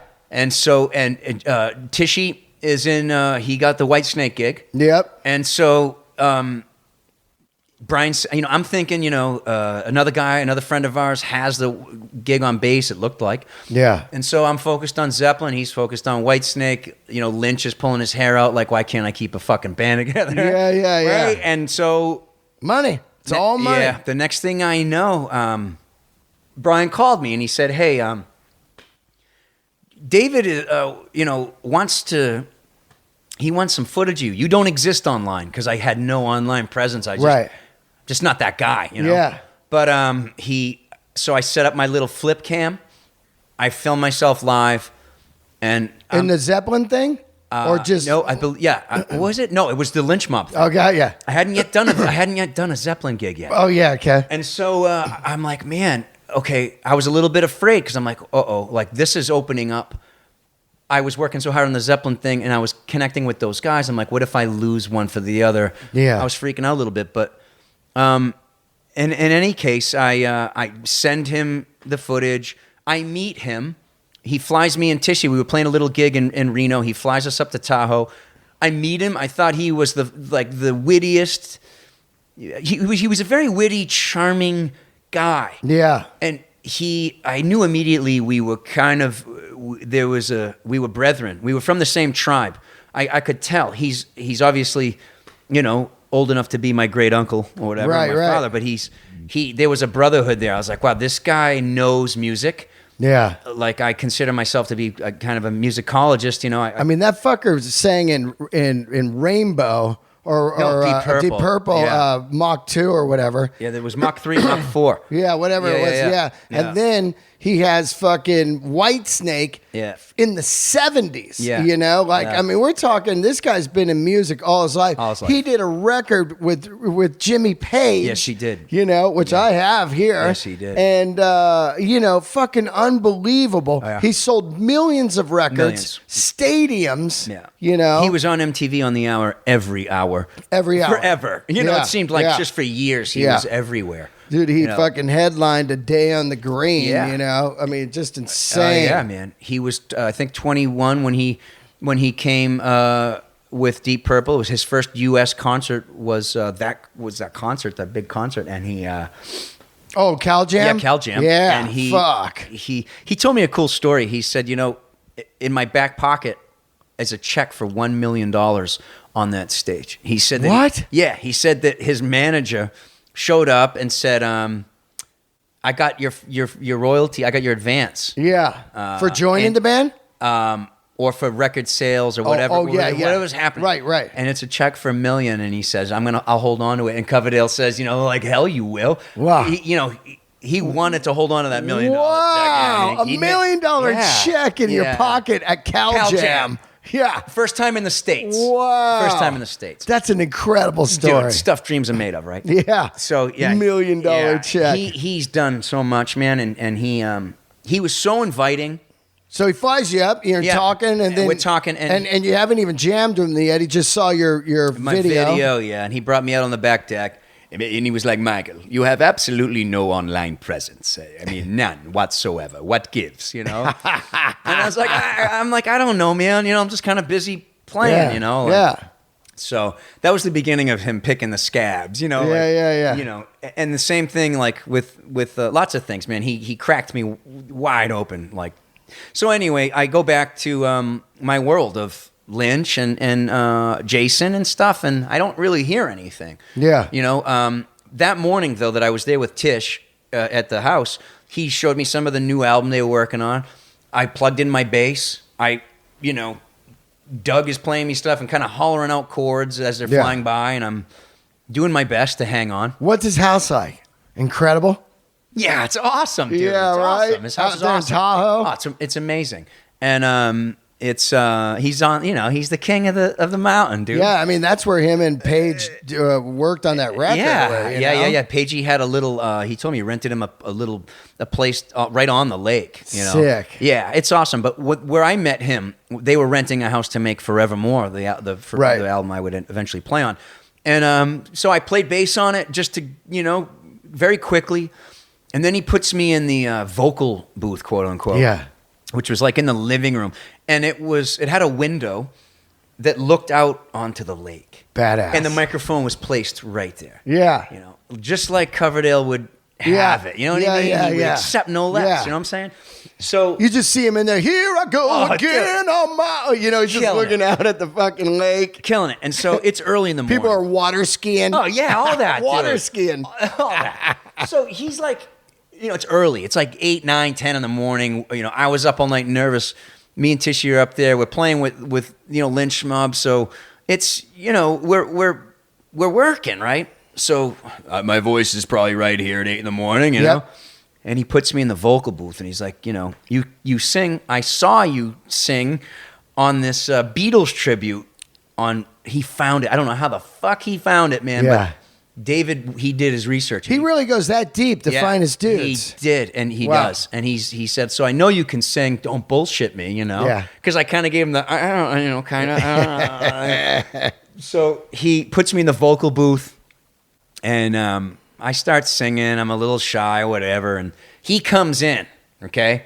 And he says, I would like for you to sing it more like this, you know? And he's like, you know, fucking 2 inches from my face. We're in the vocal booth. Yeah. His eyes roll in the back of his head. You know, he's got the headphones on. The playback starts. His eyes roll back, and he just blasts in my face. Wow. David Coverdale voice. You know what I mean? It's fucking loud. Yeah. I can't believe how loud this dude sings. I'm like, holy shit, that was amazing. Yeah. And it was, you know, I didn't need any more coffee after that. I'm like, you're wide awake. So he was like, a bit like that. And I'm like, okay. You know? A bit like that. Yeah, all right. So I just start giving it, you know, and that was it. I left, you know. I split. Said goodbye. We went back, did the show, continued on. Yeah, and I went back. I think we rehearsed more with Jason. And this was some point, I forget when, but I was yet again out on the road with George. There were all these things sort of floating around in the air for me at the time. And then I'm in Seattle on a day off, and it was a beautiful sunny day in Seattle, and I get a call. Michael, this is David Coverdale from Whitesnake. And I'm like, oh, man. Yeah. How would you like to be in Whitesnake? And I was like, fuck yeah. How would you like to be in Whitesnake? Yeah. And you're looking at that George Lynch van. Oh, yeah, dude. And the nightclub that's half sold. All of that. I felt so, I mean, I'm telling you, man, I was on clouds because I felt like I had 3 jobs, you know, that day. I was, you know, with Lynchy and you know, enjoying that. And then, you know, Whitesnake, you know, David calls me, and, you know, I'm still with Jason working. And I you know, I eventually had to call Jason and say, hey, you know, I think this is happening. You know what I mean? It's not, nothing's, you know, and he just said, well, we're going to do this. Can you, you know, you're going to do this leg, you're going to do this thing, because there were no guarantees that the Led Zeppelin experience was going to do anything after that first initial thing. Of course. So that's kind of what happened. And you know, long story short, I ended up having to exit that. But I brought in my friend Dorian Hartsong, who, you know, fit like a glove. The guy he loves Zeppelin, you know, as much as the rest of us, and he knew it. He nailed it. He's still there. They're still doing their thing. I hated leaving because I built such a cool little nest in that band. And you're playing Zeppelin. Yeah, and I'm playing Zeppelin. I'm playing Jonesy's licks. Yeah. I'm playing with the son of John, who knows his shit in and out and sideways, and Tony knows his shit in and out. And it was just like a dream. Like, what do you guys want to jam today? You know, you could just pull it out and do it, you know. But it was kind of heartbreaking to leave because I was so comfy there. And I was, you know, I had forged a friendship with these guys. But it was also this horizon that was much bigger than I had even anticipated at the time or could foresee, which was to go and join Whitesnake and play on an album and do the full thing, you know, with David and how long, Aldridge. How long was that first tour? Like a year? Yeah, it was a year. We made the album. I did the run with the Zepp Experience, which was a few months, and it was fucking awesome. And then came home right on the heels of that. Went out to Tahoe to start recording. Tishy on drums. He's not on drums anymore, right? No, but he was. Oh, that's right, because it's Tommy Aldridge. Tommy Aldridge now. Yeah. But he played on that album. Right. And then how many guitars? 2? Yeah. Reb Beach. Oh, Reb Beach from Winger? Yeah, dude. Wow. Reb It's been there, I don't know, 12, 13 years, something like that. Wow. Yeah, he's and been then, there a long time. As long Craig as, Goldie? Or who's the other guy? No, Doug Aldridge. Doug Aldridge, that's right. But he's no longer there. He was there for. Oh, he left. That's again, right. he was there for probably 12 years. Or I something. remember he left about a year ago. or something. Yeah. And who's in there now? Joel Hoekstra. I don't know him. Joel is was the guitar player for Night Ranger. Yeah. Before that, he did the Jeff Watson? Trans-Siberian Orchestra and Right. Rock of Ages and all that stuff. He was doing a lot of New York, the big productions there, and he's come in and just he's kicking ass. It's sounding great. And we have Michele Lupe on keyboards, and he's an Italian singer and bass player and keyboardist and all that stuff. He's a very talented guy. It's a great lineup right now. We made the Purple album, which is all Deep Purple. From David's time, Wow. all renditions, kind of muscled up. Is that out? Yes, it is. Oh, I haven't even heard that. Yeah, we toured. Wow. Yeah, we toured in support of that all year this year. Yeah, it's cool. Now, on the tour, Yeah. you proposed to your girlfriend. I did. Let's talk about that a little bit. First of all, how do you guys meet? Tell them who your girlfriend is. My kitty cat.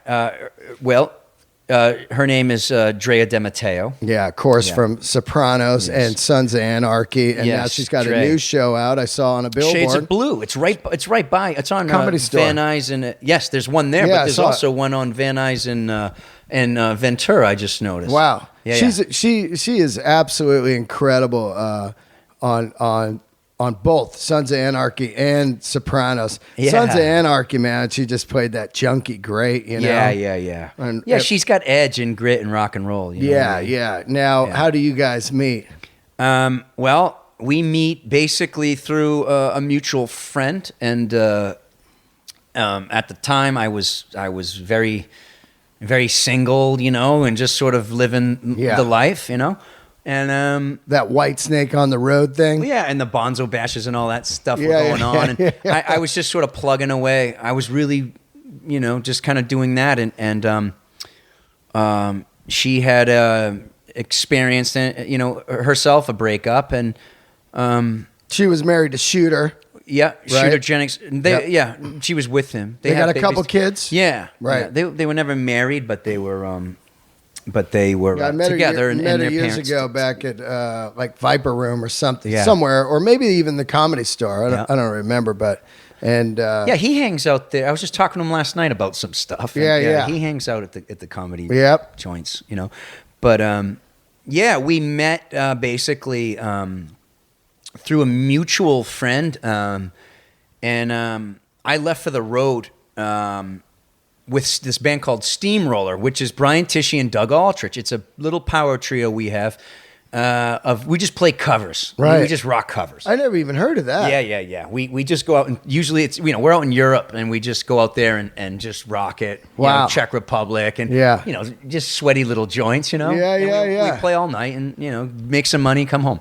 That's dope. And so I was out there at the time, and we started kind of becoming pen pals a bit, like we just started writing each other. That's kind of how we broke the ice. Emails. Yeah, we're both kind of, I'd say on the quieter, like shy, you know what I mean, when it comes to that stuff. Yeah. So like this was a good way to break the ice. We wrote, and next thing I know, we were sort of telling our life stories to each other. And I came home from that run, and we met, man.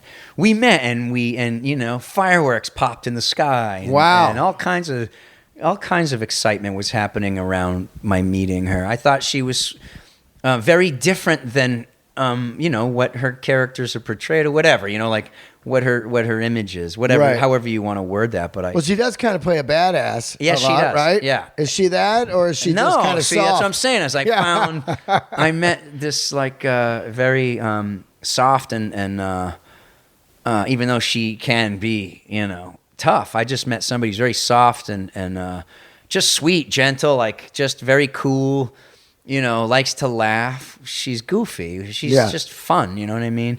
But she gave me a hug when I met her. I first met her. Yeah. And I thought, wow, she gave me like this really soft embrace. And I was like, this is a very cool human being, you know what I mean? I just felt it. I felt the spark. What else can I say? I really did. And then you planned this. You planned to ask to marry her. Do you tell the bad guy you set it up? How's this happen? Well, we then proceeded to beat the shit out of each other for a few years after meeting each other. Of course, yeah. I drove her crazy for a while. Yeah. I probably still do. God bless her. She's my angel in tattoos, really. But yeah, I mean, you know what I mean? It was hard to fucking get me to settle down, dude. It was, yeah. You know what I mean? I was like a feral cat. It was like, it was hard. And I understand it, man. It's tough when you play rock and roll. What gets into your blood and people don't understand, and you could love a woman like fiercely. Yeah. But the freedom of rock and roll it's almost like a drug in your veins. You need that spirit of like. And you forget you have a partner. So you're just like, oh, I'm out of here tomorrow for a year. You don't even think about the other person. And you're also different hours and you're up all night and you can drift off for a few days and disappear. Totally. You can live a completely selfish, self-absorbed existence. 100%, yeah. man. And that's the balance. The art of it is really learning how to, keep that in a nice balance. And I had the good fortune when I met her, though. She'd already been through that. She'd been on the road with Shooter. She'd already been. She knows the rock and roll thing. Totally. Yeah. You know what I mean? And that was such a blessing, and it still is. Because I got a partner who understands me. And she's an artist, too. She works in the biz. And she thinks like one, and she acts like one, and we speak like artists. You know what I mean? We see the world in the same way. Yeah. But there were just certain things that I'm like, wow, she's a Sabbath freak, and I'm like, wow, we're both Sabbath freaks. That's crazy. Yeah. She's a Sabbath freak? Yes. Oh, I like her more now. Yeah, Sabotage and Sabbath, Bloody Sabbath, like this, wow. the juice, dude. She likes the pulp of it. Yeah. Also, I get clothes made by this woman, Agatha. Yeah. And she wears stuff from Agatha. And I remember early on, I was like, God, that girl looks cool in that shit. Oh, Look at her. Yeah, that's her girl. Agatha. Yeah, she's so rock and roll. She's got a rock and roll spirit. You know what I mean? And she's the real deal. Like that's what. You can never take away from her. I think that's what makes her so great at what she does. Yeah. She's genuine, and that's what you get. You know what I mean? She's got a couple kids, right? She does. So now you're kind of like a dad. Dude, I'm the morning bus driver. Are you kidding me, dude? You get up in the morning? She says it all the time. The only other woman to ever get my ass out of bed is Alabama. It's her daughter, man. That's the only girl who'll get me out of bed that early. Even Dre can't get me out of bed that early, dude. Yeah. No, it's true. But yeah, man. Yeah. You drive him to school? I do. Yeah, that's cool, right? Dude. Yeah. Totally. I love them, you know what I mean? Like, it's hard to put into words, I guess. But yeah, I have a beautiful relationship with both of them. And they're each, my relationship to both is very unique. You know what I mean? And yet it's cool, though, because, you know what? I'm their friend. I'm not trying to be anybody other than somebody who looks out for them when when they fall, kind of a thing, and give them advice, but they love their daddy and they know their daddy and totally. He's a good daddy, you know what I'm saying? So it's all good on that, on that level. It's That's all great. good. We do what everybody else is doing. We're just trying to figure out the next moves, her and I, as, two people who have committed to each other in life. When you guys getting married? That's a very good question. No, let's set this up. Yeah. You realize you're going to, one day in your mind, you go, I want to marry this woman. Yeah. You know what, man? I kind of felt that way. I had a hard time admitting it to myself, but I felt that way like in the beginning. I thought this person's really like soulmate. Yeah, if that's the word. Yeah. Something like that. Just somebody like a good, just a life partner, somebody I could go through life with. Right. You know what I mean? Like that's hard to find. It really is. Yeah. And you'd been married before. Yeah. So if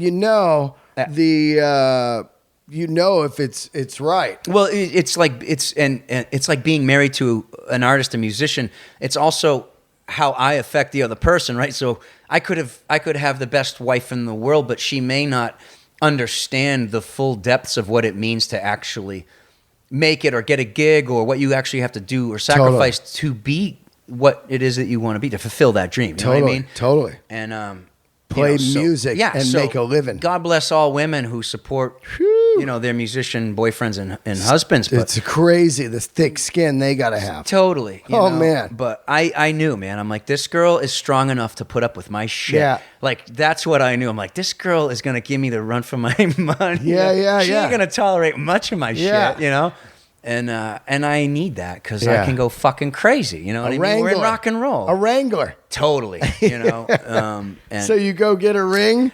so we're we get to the point where I'm like, I think this is gonna happen, and we both keep talking about it. And I notice, you know what I mean? I'm always running out the door. For the first few years that we're together, I'm always like, fuck you, fuck this. I'm out of here. Yeah. Fucking bottle of tequila in hand. You don't understand me, man. That kind of a Like a vibe. scene And out of she's Almost just like, Famous. yeah, she's like, you fuck, Yeah. you fucking idiot. But you know what? Every time I come back with my hat in my hand, she was there to be Yeah. like, you know what? I get it, I get it. Just try not to beat the shit out of me every time this happens, So it was I was learning a lot by being with her. Like, okay, there's an art to this situation too. And after enough time had passed and we had knocked each other around enough, we really found a place of peace where it was like, all right, okay, this is cool, But so yeah, then it was like, all right, let's do this. Let's take this. Did she knew you were going to ask her there? All right, well, okay, so we're at the Atlantic City gig, okay, Yeah. and I said, I think I'm going to do that. I'm going to marry her, or Yeah. ask her to marry me. And I told my tour manager, I told David Coverdale, I told the band basically, like, I think I'm going to propose to her. Maybe I should do it on stage. Should I? I don't know. Is that a good idea? I don't know. Yeah. Maybe. And they were like, no. You should do it, man. Do it. It'll be great. And so I'm thinking this is going to be it. It was right around my birthday, and the kids were coming, and I really wanted them to be part of it, right? Right. So, but I make the mistake, I texted one of her friends and said, is this a good idea? Yeah. And as any good friend, they're going to give you half and half. Well, it could be, but it could also be potentially seriously disastrous. And I'm like, oh, fuck. Yeah. Yeah. So it was really last minute. And I thought, you know what, man, I'm going to do this. I'll try to keep both of the balls, in play here. So we went for a walk to take the kids over to do some rides before I played. I was trying to get out of the doghouse. She was mad at me because I didn't show up for breakfast or something. I was passed out on the tour bus or some shit. So I had to make up for that, which I did. But we went over and we won some toys and gifts, and I told her what was going on. You told her? I had to. I felt like, well, what if I know how shy she is for one thing. And I'm like, what if she's mad? Yeah. And dude, she'd been through this before with Shooter. This is how he proposed to her too. On stage? Yeah, and that was also on my mind. I'm like, fuck, I don't want to do this. I don't want to the same way. Yeah, I don't want to look like I'm stealing the dude's ideas or whatever. And I certainly don't want to put her in a position where she's like, oh my God, I've been down this road before. Right. What are you doing to me? So I was like, fuck. Well, we were walking. I told her as we were walking, I go, look, I got to tell you something. Yeah. I was going to ask you to marry me tonight at the gig, but some people are like, there's a certain amount of uncertainty here, Yeah. And she's like, what the fuck did you tell me for? Why the fuck did you tell me that? What the fuck? Yeah. I'm like, because I didn't want to freak you out. Yeah. And so we were standing by this ride that the kids were on, and I asked her there. Yeah. I asked her there. I said, amongst, kind of all of this, which was so cool. It was a little carnival. Yeah. Popcorn and cotton candy and rides. And the kids, even though they couldn't hear me, I was just like, Yeah. will you marry me? And she said yes, but, what the fuck? Why didn't you do what you were going to do? Yeah. She's giving me shit. Yeah. Man up, motherfucker. Yeah. I'm not marrying a guy that doesn't have balls to ask me on stage. Right. Do you want me to give you one of my tampons before you go back to play the show? So anyway, I said, all right, fuck it. You know? I go tell the boys. I go, DC, I'm fucking doing it, dude. Yeah. I'm doing this. Yeah. And everybody was psyched. So my tour manager, I'm like, I didn't tell her though that I was definitely doing it. Yeah. I said, will you please just find her and make sure you know where she's sitting, and when the time comes, go get her. Yeah. So that's kind of how it happened. I don't know if it was a surprise or if she... What song? She felt it. It was right before Is This Love? Is This Love? Yeah. Yeah. The power ballad. Dude. Oh, my God. The best one. And so the kids, her and the kids came up on stage. I'm sure, I don't know if you saw the footage. Yeah. But, dude, that was another thing I didn't think about, was like that some video would... Of course, You man. don't think about that shit. You're in your own little sanctuary instead of a concert. You're thinking like... DC's thinking like, oh, you finally got online presence, and it's still not bass playing, you bastard. Yeah, exactly.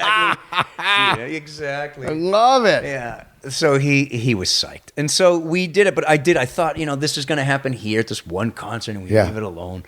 But no, it ended up going out into the world, as you would know it. But I was like, fuck. I was kind of had a little bit of that moment of what did I do? Yeah. And then, I'm reading like all these negative comments, these fucking people who were just like writing the worst shit. Oh, just like, garbage cans. Yeah. Just jealous. I got a little bugged out. But just jealous. She talked me down because, obviously she's been through this, I mean, Dre's an actor, it's like an actress, whatever. She knows. It's just jealousy, man. She's got thick skin. So, Don't read your shit. Absolutely. Yeah? That was pretty much what she said. What the fuck you doing? It's like, fuck it. That's what, and then, long story short, we've had this plan, kind of in play about getting married on the East Coast, because I'm from East Coast, she's from the East Coast, our families are there, friends are there, Yeah. And we have this cool fantasy about getting married in a castle, right? Whoa, dope. So on the East Coast, there's this badass castle, right? And in Gloucester. Wow. And so I'm like, let's go check it out. We happen to be over there. She was making her show, Shades of Blue. Yeah. I had a break on tour. We drove out to this. Looked at it. Yeah, Hammond Castle, and it was really cool and quirky. And there's just some. It's unique, And so I wasn't sure about it. Neither of us were really sure that we were like but it was there. Yeah. But as fate would have it, you see, Whitesnake has notoriously, historically, toured as a year on, year off, year on, year off. Well, I was touring last year, and I thought, well, I'm off this year, 2016. Whenever you want to get married, let's pick a date. I'm cool. Wide open. Right? And I knew that she had her show. If They'll be down after the episodes. Yeah, we'll find a spot. Well, David announced that we are touring this year. Oh. So, and her show is doing really well. It's blowing up. So I'm like, well, we're both going to be busy. We picked a weekend. We picked a weekend in the fall, in September to do it. And that's sort of what we were focusing on. But now, I'll probably be in fucking Istanbul. It'll fucking happen.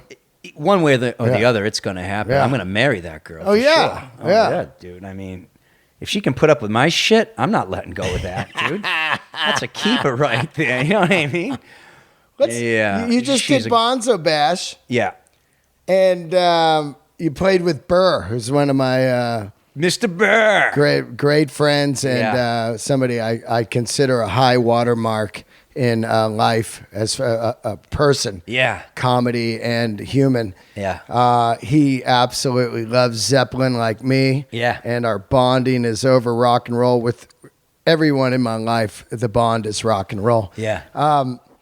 And you got to play with him. How was it? I did. What song he did For the Life? Yeah, For Your Life. Yeah. Slank, Yeah. slank, Yeah. And you know what, dude? He played it flawlessly. He, that song has a really funny arrangement. Yeah. And he nailed it. That's nailed great. it. His tempo was good. He had good meter. Yeah. Yeah. And I love it. Yeah. Because he loves drums, so it's so cool. He does. Oh, yeah, dude. He was backstage with us. He was, bullshitting with the best of us. Me and him and Johnny Kelly from Typo Negative. Yeah. We're just... awesome. Just bullshitting about all the first concerts we had seen. And his was Dawkins, and Judas Priest, I believe. So he and I went and saw Dawkins at the Whiskey. and it was acoustic, and that was his thing into rock and roll. Yeah, amazing. He loves AC/DC. Yeah, he does. So he's playing at the party. I know, dude. Yeah. So check it out. Like Yeah. I never met Bill before. I had seen his stand up. Yeah. And I thought it was spot on. And like I said, massholes. New Englanders, we stick together. Yeah. And so when we met, I was like, this guy's really. First of all, I saw what looks to be a guy of really good character. He looks like a good dude. Yeah. And I'm like, this guy's like a cool, chill dude. He turns it on. Of course. You guys are a lot alike. When you hit the stage, you turn it on, and all of a sudden you're like, wow, you're fucking funny, but you're not always.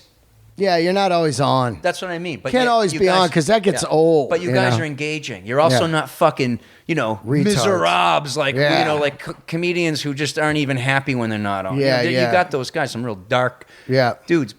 You guys are definitely friendly people. So I just kind of hit it off with him or whatever, and yeah, he really liked you. We jammed, and I'm like, this is really cool, and we're from the same. We speak the same language, I guess. Yeah. So.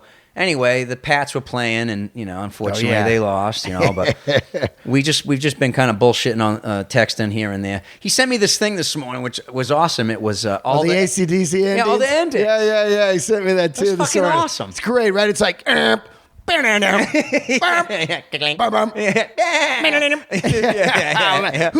put that together had to be on meth. I mean, come on, man. Dude. Fuck. I told him like I could probably pick out maybe 5 of the 30 that they did. It was really cool though. It's really cool. Yeah.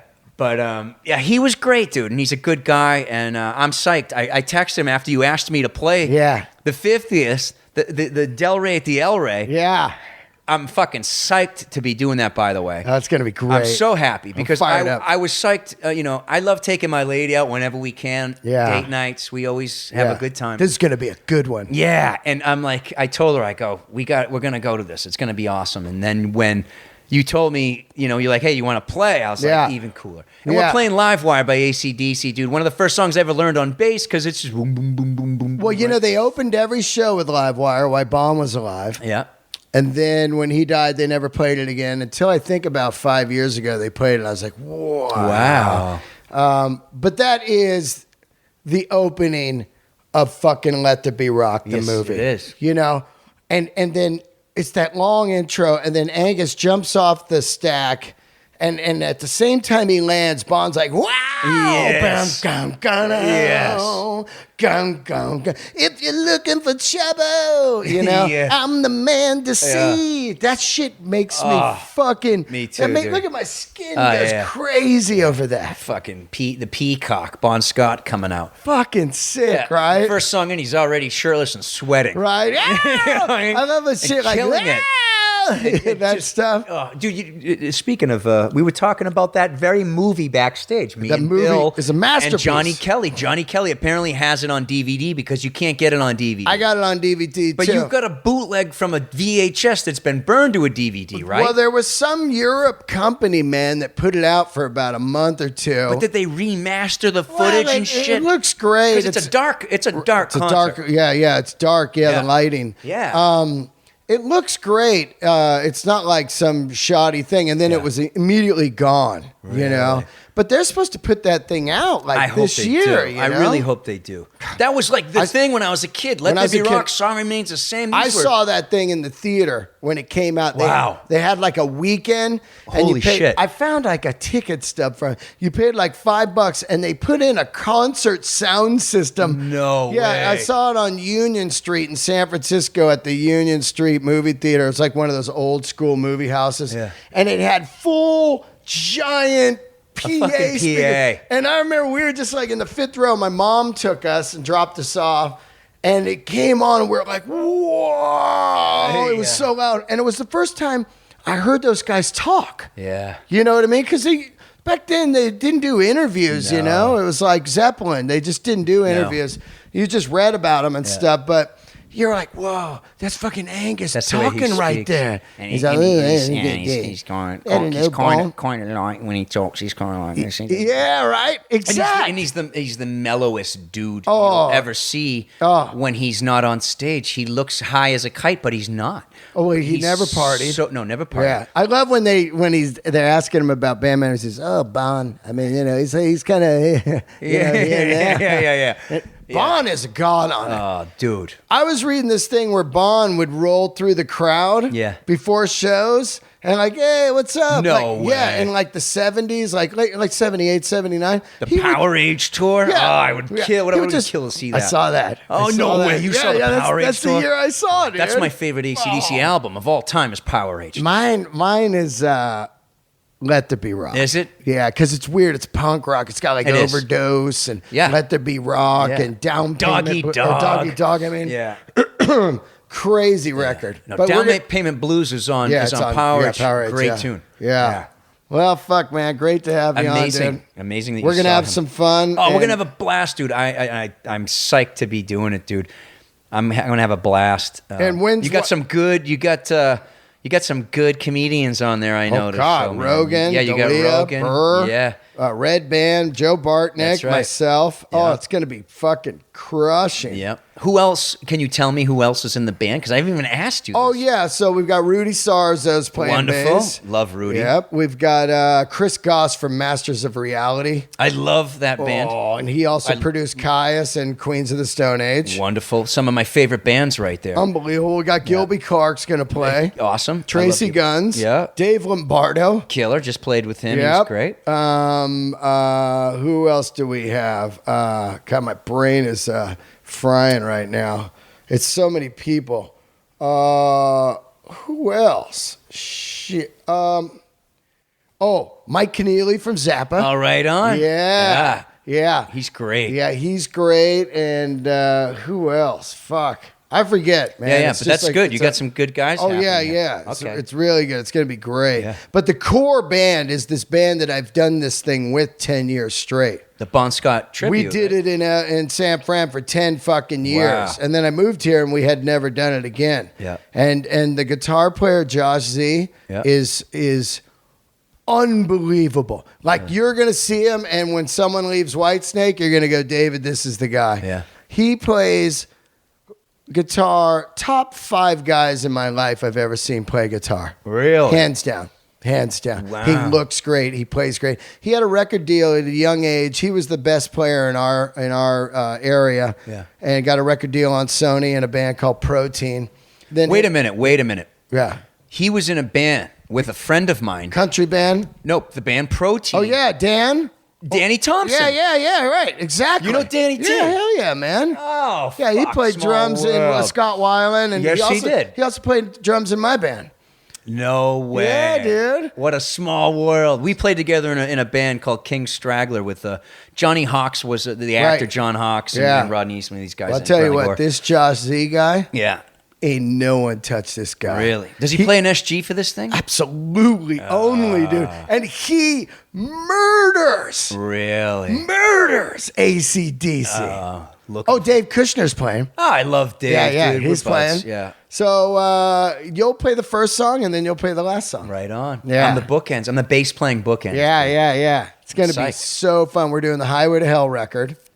In its entirety? Yeah. Ah, Yeah. that's awesome. Beating Yeah. around the bush. Oh yeah, beating around the bush. Get it hot. Get it hot. That's a Burr's playing. Get it hot Is he? if you want blood. Oh, yeah, killer. If you want blood. Oh, one of my favorites. Oh, One of my favorites of all time is If You Want Blood. Oh, I love it. that record. If you want blood. Oh, killer. Ooh, dude. red hot. It's weird. They cut Livewire off on They that. did. They opened with Riff Raff on that. Yeah, they but did. Livewire was on that. That thing is unbelievable. Dude, that Bon record. Scott is so on point on that thing. I love his dude. raps. There's one Yeah, yeah. where he's like, Woo. "It's getting hot in here." Yeah, he's like, woo, it's hot in here. And then Yeah. they go right into it. Oh my god, it's getting Yeah, hot in here, yeah. dude. That's my thing. Getting hot in here. Yeah, shut up.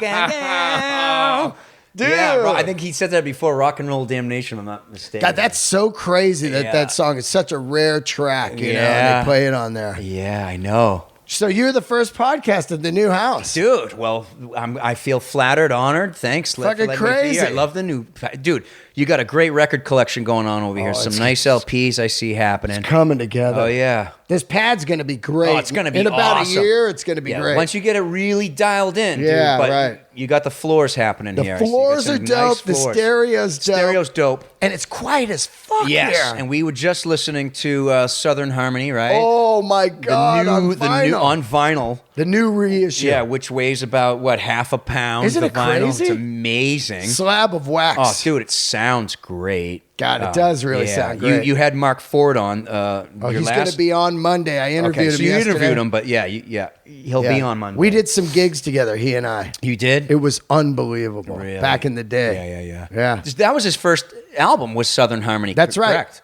Oh man, you gotta listen. You gotta listen to the episode. Will. It's great. I totally will. Love that band. Always was a big fan of Morica. I thought was an awesome album. That's a masterpiece. Dude, it really, Wiser Time from top to bottom. P25 London. Cursed Diamond. Yeah. What about Downtown Money Waster? Awesome. Downtown Money Waster. Yes. Awesome production. Love that. Yeah. High Head Blues. Oh, burn them. Yeah.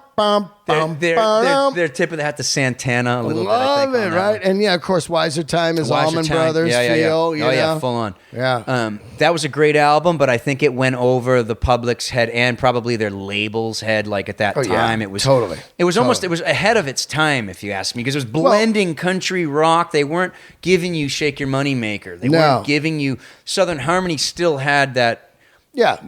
Harder. Yeah, it had that kind of Stone 72 vibe. Yes. And then this next one, you're kind of like, it was like almost like a heavy duty, like Allman Brothers, Santana, Burrito Brothers, but modern. Yeah. What a fucking record, man. Absolutely, dude. There were some good records that came out of the 90s, man. There really were. Oh, dude, I used to shit on the 90s. Yeah. I would always be like, 90s. And then I Googled 90s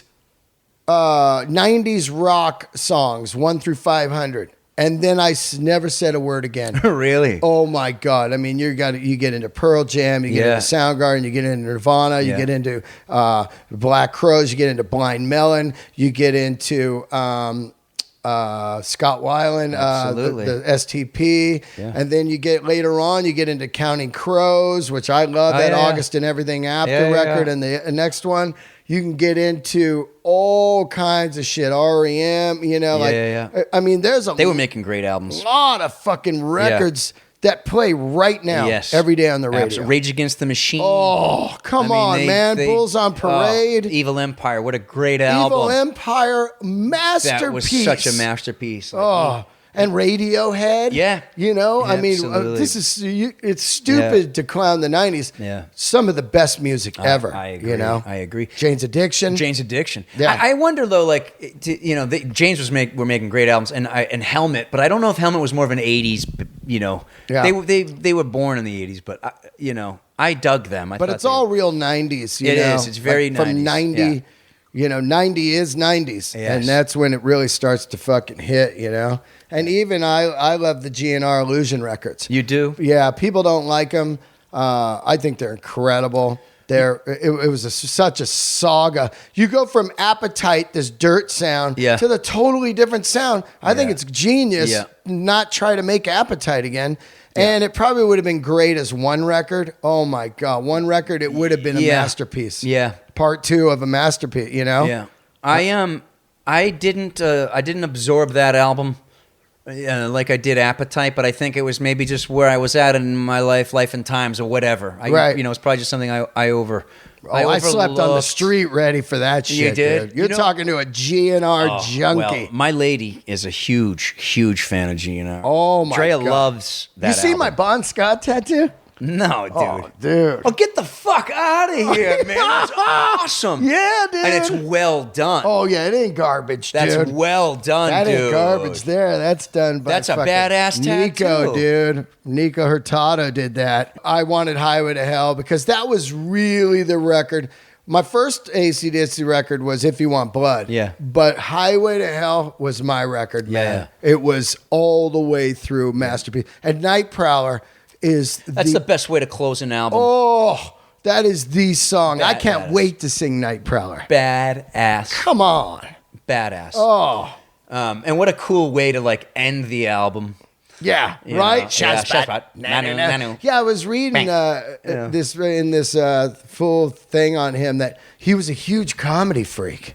Was he really? Yeah, man. He loved Robin Williams, and that's why he did that. That show was huge at the time. Yeah, Mork and Mindy, but he loved comedy. I did not know that. Yeah, man. He was into shenanigans and funny shit, pranking. Well, dude, look at you've seen these interviews that come out now. Oh, yeah. You can see like where he was. He was a lighthearted dude. Tongue in cheek. Yeah, I mean, he was also a scrapper, which is why they called him Bon, right? Because he was Bonnie. Yeah. He was quick to swing, but for a little dude, He was rad. Yeah, but he was so a lighthearted guy, and Tommy Aldridge was telling me that they toured. AC/DC came out. I want to say it was when Tommy was with Travers. Yeah, AC/DC and Pat Travers and one other band. Maybe it was Thin Lizzy. Right. But Tommy says, man, that Bon was the only guy to ever give those guys the time of day.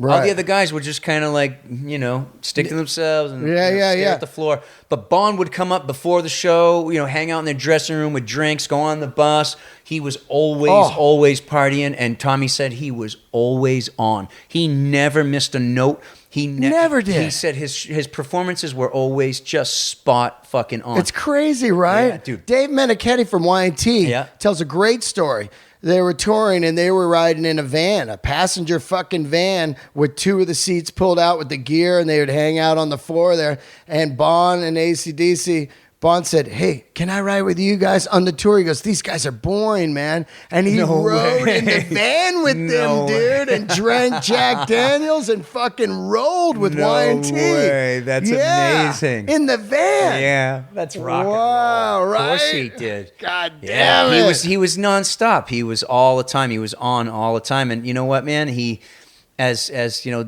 destinies would have it, he checked out at what I think is the peak of his vocal abilities and lyrical abilities and his creativities. I think that was the record. Highway to Hell was You just can't believe that thing, man. Girls Got Rhythm. Oh, yeah. Touch Too Much. Yeah, Touch Too Much. Night Prowler. Beating around the bush, get it hot. Yeah. Oh, man. Yeah. Night Prowler, dude. It's such a heavy tune. What a song of Somewhere Clock Strikes Midnight. So good. He is just dripping with attitude on that song, and man. there's a full moon in the sky. So good. Oh, my God, It's dude. so good. His delivery on that is it's insane. Nobody can do that. It's insane. He's the reason I got tattoos. Yeah. I mean, when he came out, I was like, whoa, look at that guy. He hated his tattoos, I read. No I got way. the book over here. Yeah, he hated them. He got them in like long short or some Navy or something he was in. No way. The lion, the little cartoon lion and the parrot. Yeah.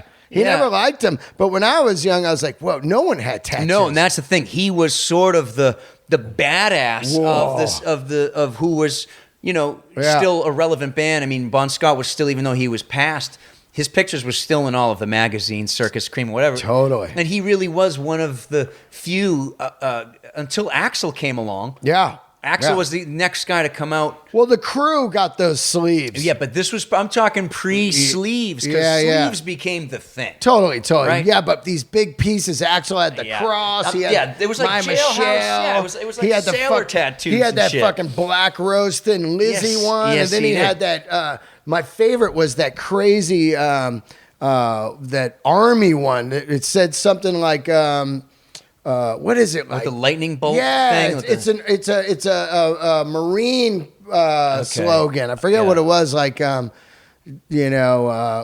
live to die or something. So it's some kind of saying. I forget. But man, he had some. His were all in place. Yeah, they really were. They were full on like old school Bon Scott style. Fucking crazy. Like I'm getting tattoos. Yes. Like it wasn't full on. The sleeves, Motley Crue really popularized, I would Japanese. say. Yeah, they went to Japan, got those sleeves on that tour with the sticks, the old style. Oh, yeah. Fucking bad. Yeah. All right, man. Well, so cool. Are you hungry? I'm kind of hungry. Let's go eat. Let's go do it. All right. I'm Thank down. you, dude. Oh, hey, you got a Twitter? I do. I am Michael E. Devin, I believe, at Twitter. I don't tweet enough, so if you tweet me, I'll tweet you back, but I don't get on there. Instagram? Yes, I do. I have an Instagram. I got to get on it. I believe on there I'm also Michael Devin. Yep. E for Edward, like Eddie Van Halen. And then Whitesnake's going on tour. Where are you guys going? Yeah, man. The world, or yeah, what are you man. doing? Yeah, we're starting off in old Mexico. Badass. Yeah, and we're gonna work our way up. I believe this is all just me guessing, but I'm guessing through the States again, and then head over to Europe. I know we want to hit the festivals because we didn't get to do it last year. We decided to stay in the States through the summer, and which was great. I mean, we all had such you're a in ball. the States, dude. killer. The summer, come There's on, nothing dude. better Fourth than of the July in the States. States is where You're you want to be. seeing movies or eating at regular restaurants. Wi-Fi. Yeah, Wi-Fi. Dude, the luxury of ice, regular hotel rooms. Yeah, I mean, forget about it, dude. Yeah, so we'll do the festivals, and I don't know. When do you guys start though? What's the? I want to say I've seen some bits popping up online of like end of April. I think is our first. Wow, you a got couple fired of up? shows. Yeah, dude, Yeah. I love it. I love. Oh, real quick, you play in that band. You play P bass, jazz bass. What do you play? In that band, actually, dude, I've changed a few times, but in that band, I started off with J bass. That candy apple red one. Yeah, I love that bass. Looks dude, great. Great bass. And then I went to JP basses, which has got the P pickup with the J bridge pickup. Right. And then I went from there. I played my Rickenbacker for a minute. Wow, like Cliff Burton style. Full on, yeah. Whoa, you're dope. Oh, dude, it was great. And then now this last year I've been playing my Gibson EB3Ls. They're like long scale fucking SGs, man. Yeah, I love that. Dude, and it cuts, it grinds, it sounds great. Like what's name and Cream. Yeah, like full on Jack Bruce. Fuck yeah. I got her going through Orange. I've got a nice endorsement with Orange amplification. They're great, right? Yeah, they're great, dude. They're so good, and they've been great. It sounds mighty, sounds badass. Yeah. Well, let's fucking go rock, dude. Oh yeah, dude. If you just tell me what you want me to bring for just your bass and a cable. That's it. That's it. All right, dude. That's and your fucking spirit. Yeah, my attitude. Light the candles. All right, man. Yeah, dude. I'm psyched. Thanks, bro. Thank you so much, man. Let's go eat. Peace. Let's do it. Rock and roll. Starving. Fucking.